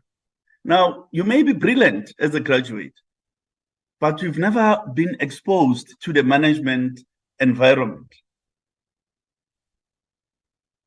How do you deal with it? So, and the commission is never saying is this or the other. We need to find a balance between the imperative of giving employment exposure to the unemployed, which we did to the extent that 50,000 of people who worked over this weekend were the unemployed. And balance that though with people who are experienced, who have run processes before, and so on. So it's not this group against the other group. It's about finding a balance between those two imperatives. Otherwise, we run a risk of meeting the popular demand, but giving a very weak performance in terms of the management of voting stations. Because the more you remove the experienced cohort within the voting station and replace it with totally persons that perhaps are deserving but have not been exposed to management practices, the quality of the voting station experience is impaired. So I think the commission has got to ensure that ultimately the process is managed well, but it offers opportunities to those unemployed people who are deserving. It's not one of these against the other. It's about finding the right balance. And the issue of a class of people is a constitutional issue to the extent that people have a right to associate, but also LRA tells us in section 5, no person may discriminate against an employee exercising any of their rights conferred in terms of the act. And the act, the right that they have is association. You know, and so on. So I think we really have got to take a constitutional, or rather we must enter the debate on the side of the Constitution and the protection of the rights of people, and balance the imperatives of the country in that equation. Thank you very much, Chairperson. Thank you, CEO. Commissioner Miepza, I'm coming back to you if other commissioners will want to comment. I'm not sure the CFO if there's any other matter you want to respond on before I invite Miepza and other commissioners. Chair, I think I'm well covered. There's just one question that was asked on the CDE events, to what portion of the country was covered. When the programs or the events are rolled out, they rolled out throughout the country. We don't do segments. It's done throughout the country. So I think that question was not responded to. Yeah, there was also a matter in relation to the labor dispute. Which Yes. also, Oh, thank you, Chair. Chair, I made a comment on that one. We do have an issue regarding with the org review at the Labour Court, and it's not being affordable to fully implement. That is the issue. Thanks, Chair. Commissioner Miepza? Chairperson, thank you. And please, Chair and members, accept my apologies. I was anxious. My machine was playing up. I had someone to come and help me. I didn't realize they were working on the machine, and I was saying to them, please, I hope I didn't sound arrogant because I'm online and I need help. I apologize for it. I want to check members of the commission. I think the matters have been dealt with, but I want to check Commissioner Mashinini, Judge Pillay, Commissioner Masuku, if there's anything we have missed that you want to raise. Commissioner Mashinini? Thank you, Chair. I'm covered. Thank you. Commissioner Masuku? I'm covered. I'm well covered, Chairperson. Thank you very much. Commissioner Pillay?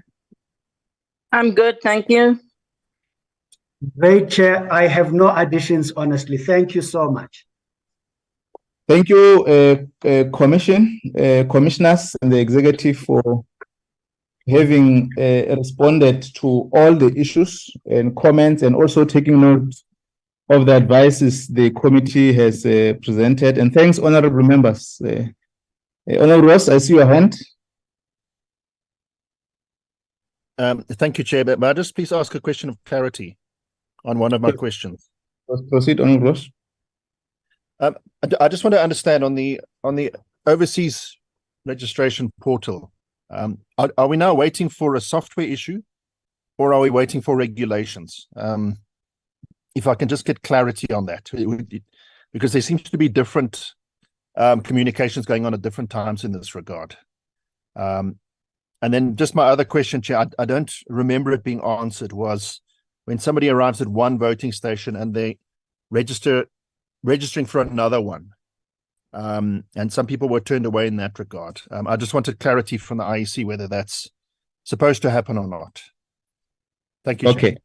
Okay. Can I check any other member who still have clarity so that we don't come back to commission? Members? You can lower your hand, Honorable Ross.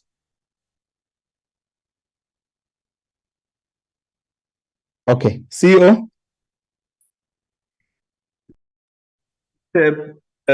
We've heeded the advice that Honorable Rose gave when we interacted last week, that the regulations be separated. Those are ready.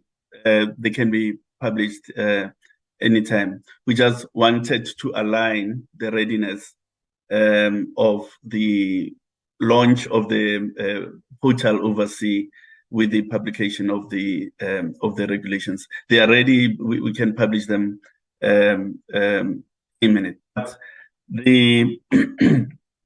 in other words, they've been extracted from the rest of the other things as was proposed. The key thing at the moment is to resolve the software issue that I'm talking about, and that software issue is really to give a better experience on the portal for people overseeing, and we're working at it at speed, and the Commission will announce in the not too distant future when the launch will be. Then the registration anyway, yes, it is indeed so, Honorable Rose, that you can register anywhere on the VMD. And if staff was some staff, because I can imagine it's at all 23,000 points, did indicate that no, you can't register because whatever. It's an aberration, and we'll obviously have a refresher interaction with staff before the second registration weekend, and it's one of the points that we'll underscore in the refresher process. Thanks, Chairperson. No, thanks very much, Kulube, and your team and members for having interacted on this report, and also thank IEC for your second quarter performance report, and also your targets that have been achieved. I think it's a demonstration of good work, and the commissioners, and also the Home Affairs, where there are issues raised by the committee, and I'm happy that both Home Affairs, DM, and also yourselves, the Commission, are able to take note on some of the issues that members have raised and take them to implementation. The Minister, as we have indicated, and I think it's a matter which we must recap, that he is busy presenting both the Electoral Matters Amendment Bill in Cabinet Subcommittee, and also other bills that must be tabled before, so that we're able to interact with them. I think the matter was raised by Honorable Bongo in terms of some of the consequential amendment that we could have interacted with. So we're awaiting that process so that the committee will able to deal with that. Commission, you have sufficiently covered the committee and responded in the manner that comfort the portfolio committee, but also because the PLC interacts with most of the issues as we interface with the electoral process in relation to the subject matter that has been added by the CEO of SATU and others. We are fully grounded on the process we've undertaken to recruit all citizens of to participate and facilitate in assisting us as Parliament, and also as the Independent Electoral Commission, to execute the electoral process, and are fully sufficiently covered on that matter in the explanatory notes that you have provided. But also we trust on the work that the PLC and the IEC undertake to work closely in order to deal with some of the issues that may arise within the institution, and those that the parties have raised and objectively will negatively impact the work of the IEC. We're fully happy that you're able to take note within that spirit of the PLC. Members, we have done with this presentation in Home Affairs, Deputy Minister and your team. Thanks very much. Also the presentation that you have interacted with the committee. We are done with the 2 items, members, and we request you, Deputy Minister, you can excuse the meeting, and the Commissioner Miebza, and the team, you will then excuse the meeting because we're now dealing with another item so that we're able to allow members to interact. Thanks very much for attending this important meeting. Mr. Matonzi, is there any other matter before they leave the meeting? Chairperson, no, there's no other matter. Okay, thanks, Commissioner Miebza, and all the team, and thanks, Deputy Minister. Thank you, Chair, and Mr. Adams. Thank you.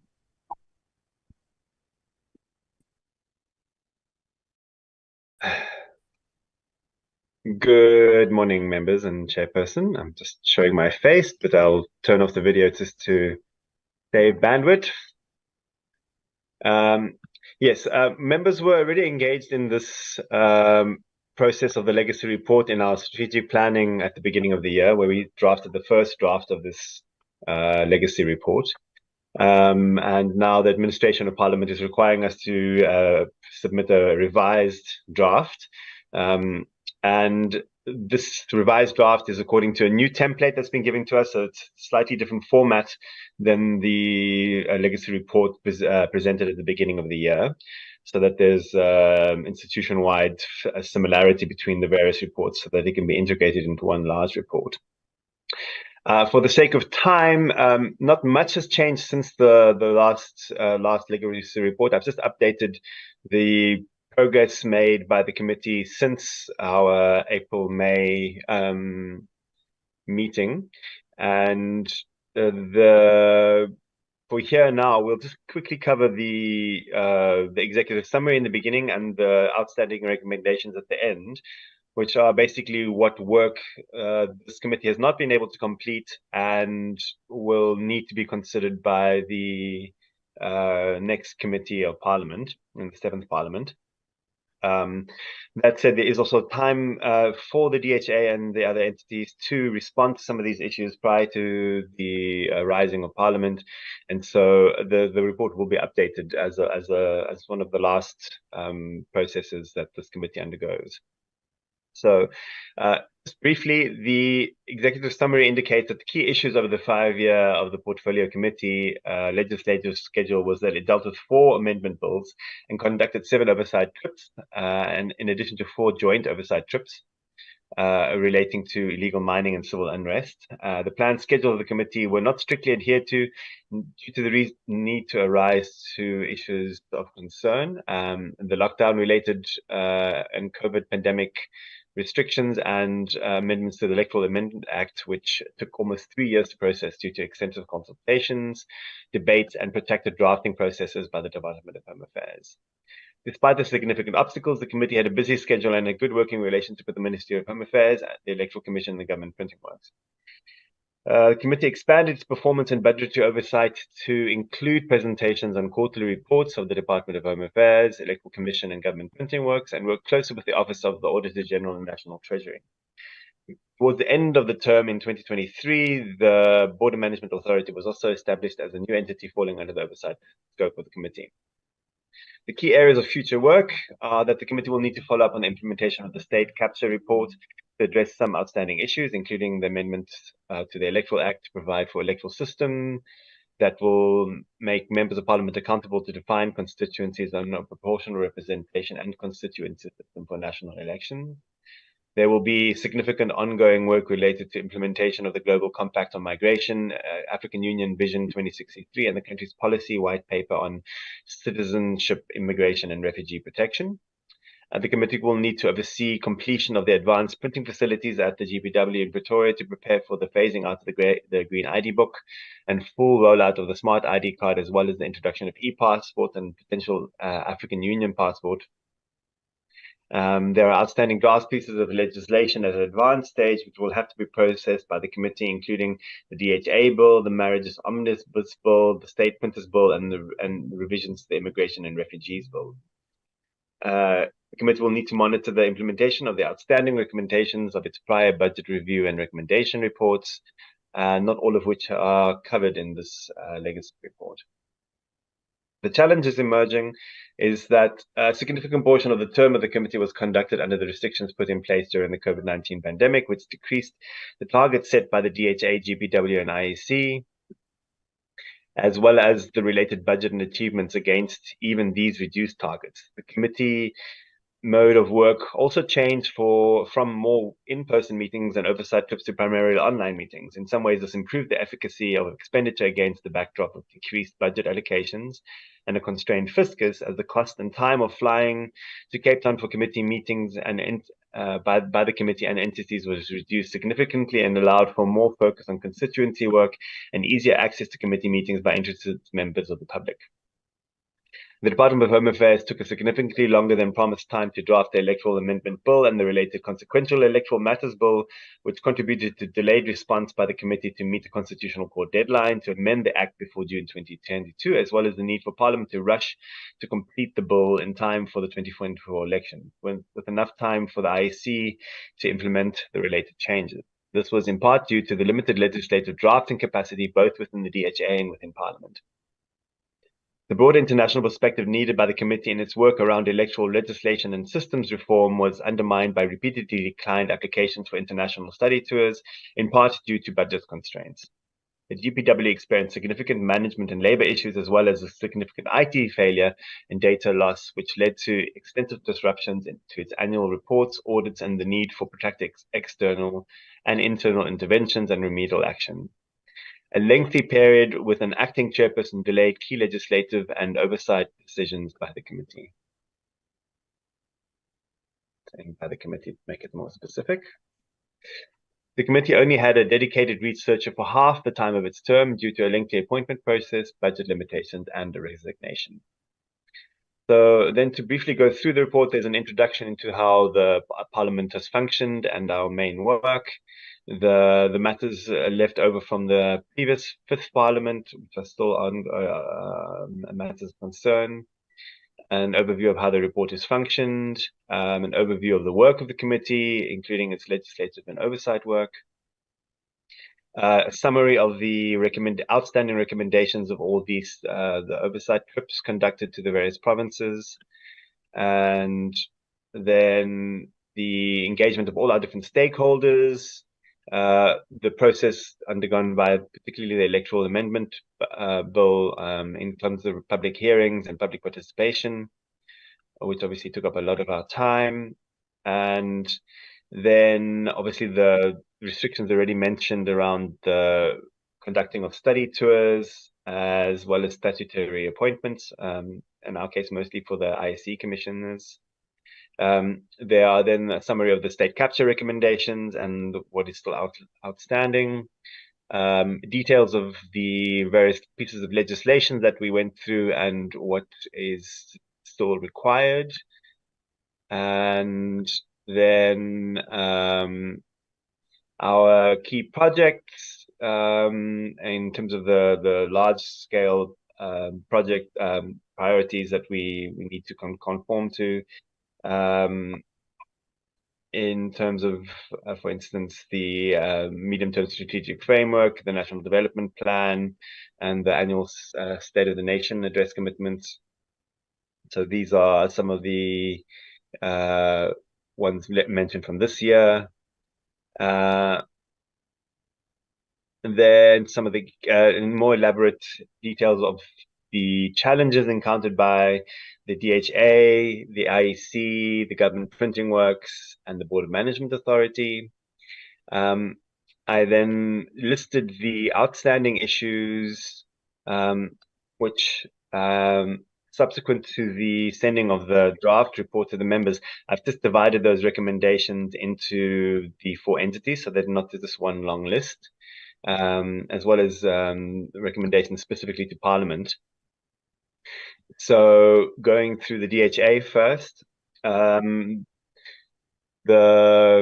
7th Parliament Committee will have to look at the monitoring of ongoing modernization and integration of Home Affairs identification and migration systems and digitization of old paper records, which is complicated but essential for the security and governance of the country.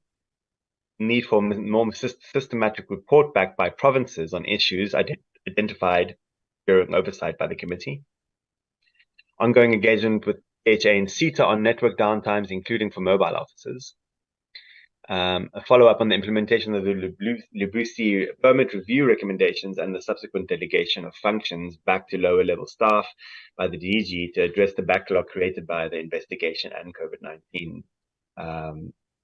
The renewal of visa processing services or systems is critical for the economic development of South Africa and must ensure that only complete applications are submitted with more online functionality and the prosecution of use of fraudulent documentation. The ongoing limited capacity for drafting legislation within government and particularly the DHA and Parliament is having a negative impact on the ability to pass constitutional court rulings requiring Parliament to amend laws within given periods of time. This also results in increased litigation against government where laws are found to be lacking or not being implemented.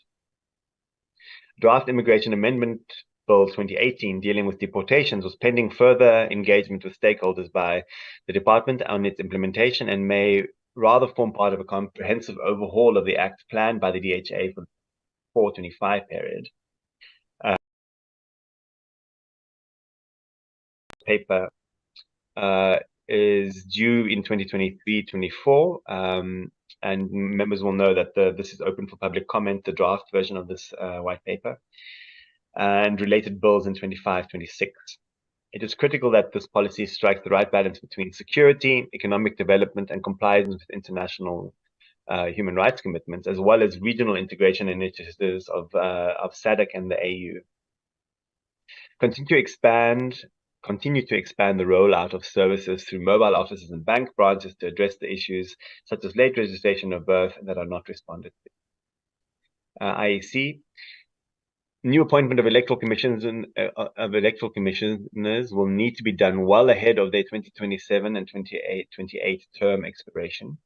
Members will note there was a gap between the end of the term of Commissioner Love and her reappointment, which left a gap in the capacity of the IEC. So there's also a recommendation to the judicial processes.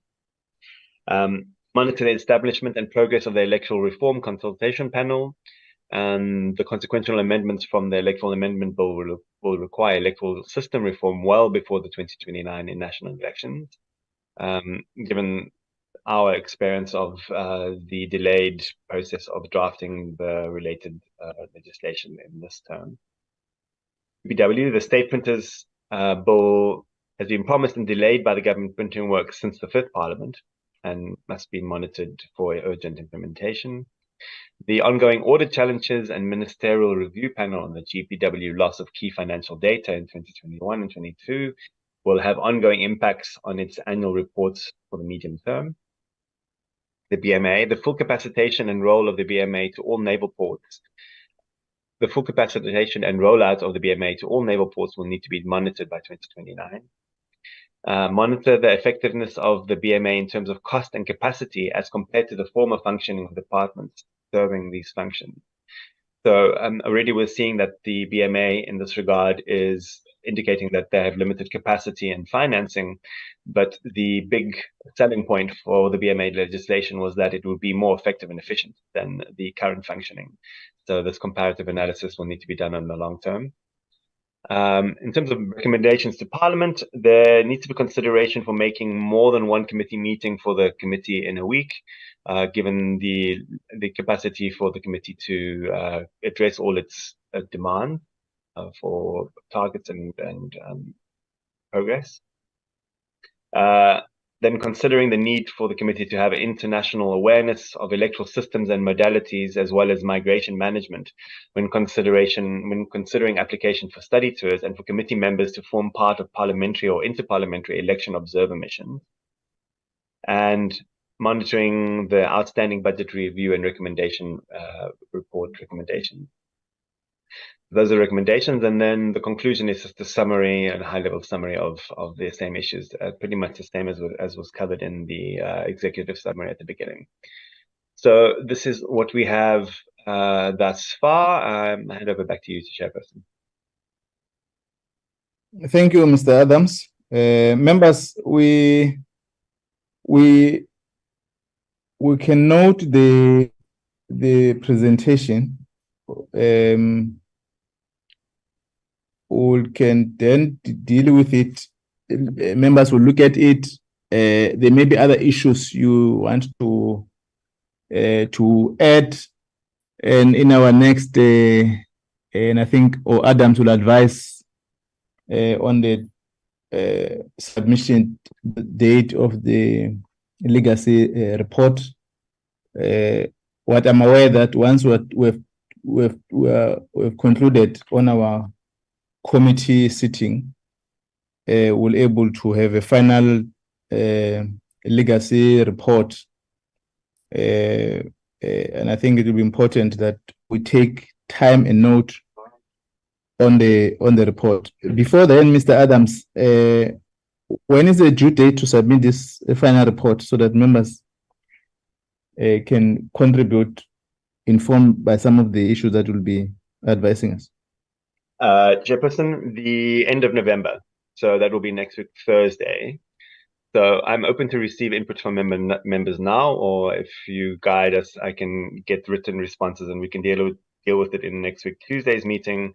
But that also depends because we may be dealing with the electoral legislation next week. So I'm not sure how much that might take a lot of time. So I'll take your guidance on it. Okay.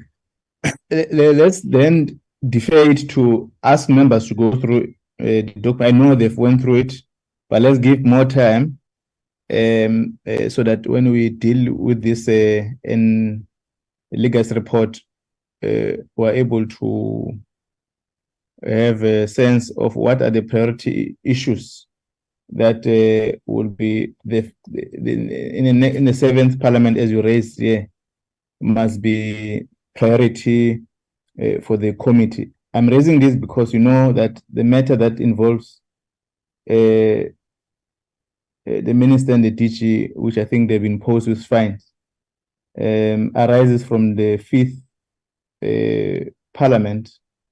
And when we got in the committee, it was not clearly being identified who could not interface with that. None of the team, both Home Affairs and us, could draw attention to that point. So we need to have priority issues that we could not deal with. And I think members will guide further for that. But I propose that we can look at it and finalize it next week, Tuesday, this matter. The other matter, members, which I earlier raised, is the issue of the electoral panel's names, that we need to deal with it.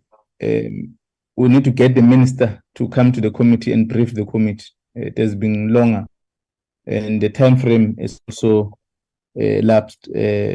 On those two issues, members, can you guide on how we must deal with them? Honorable van der Merwe.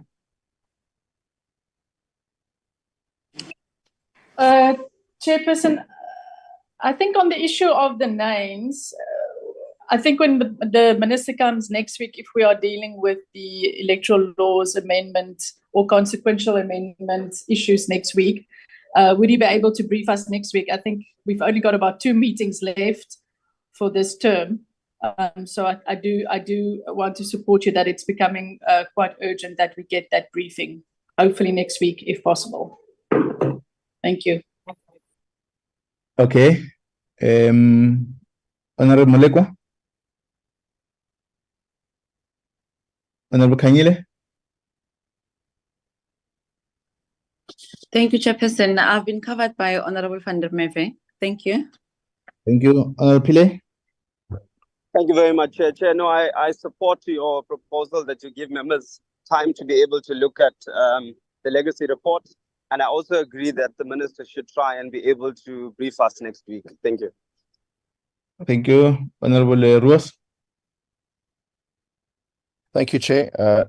Chair, I also agree with the proposals for us to go away and consider more inputs on this document, as well as the minister coming back on Tuesday.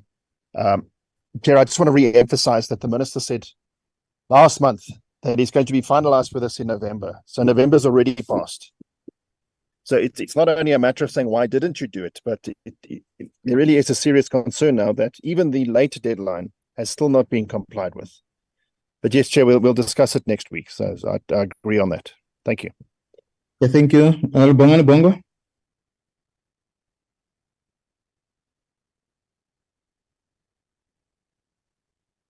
Okay, thanks, members. I think we will wrap up this item. Mr. Matonsi, do we? Is it possible to have a slot on Friday for the names, or we can schedule it for Tuesday? Probably start earlier. the committee meeting maybe 8:30? Can I check? No, Chairperson, yeah, I did check on the parliamentary program. There's a sitting at 10 o'clock, so I'm not sure if we started 8:30 and then we'll be done by that time. So, but my suggestion would be that because for the 28th and the 5th of November, you'll remember that from this coming Friday, we were scheduled to do the study tour. So for the 28th and the 5th of December, there was no meeting scheduled. So I will suggest that if we can have it on Tuesday next week, Chairperson. Okay, it's fine. Let's take it to Tuesday next week. And Mr. Matonzi, we request that before we rise, there's a decision taken to conduct oversight at VFS, and it has not been implemented. Can you find a way to work before we rise on those days that members were supposed to go to study tour?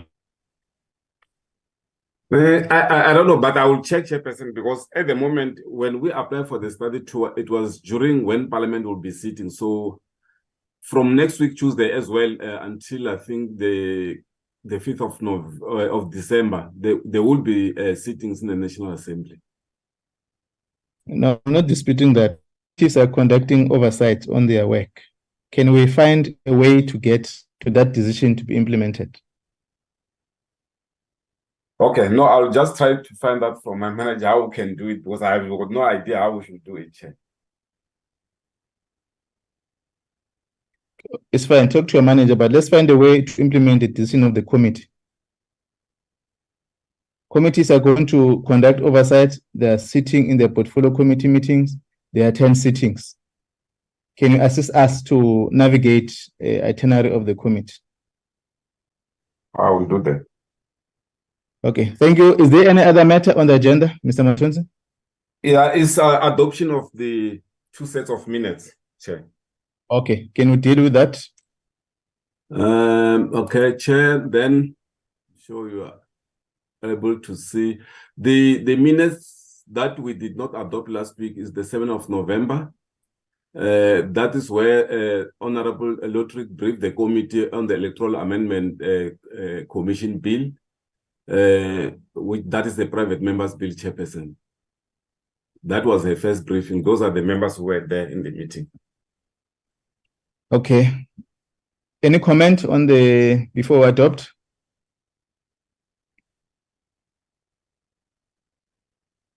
Can I invite hands to adopt the minutes previous meeting? I will move for the adoption, Chairperson. Move for adoption, Honorable Merve. Seconder? I'll second it, sir. Thank you, Honorable Ross, and I'll play for seconding. Minutes have been carried. Okay. Then the next one is last week's meeting. This is where the IEC brief us on their readiness for the voter registration weekend of the 18th and the 19th. Then the Department also of Home Affairs briefed the committee on members' queries on the progress that they have made, the e-Home Affairs system, and the functioning of the contact center at the department. Thank you, Mr. Matonzi. Members, any comment?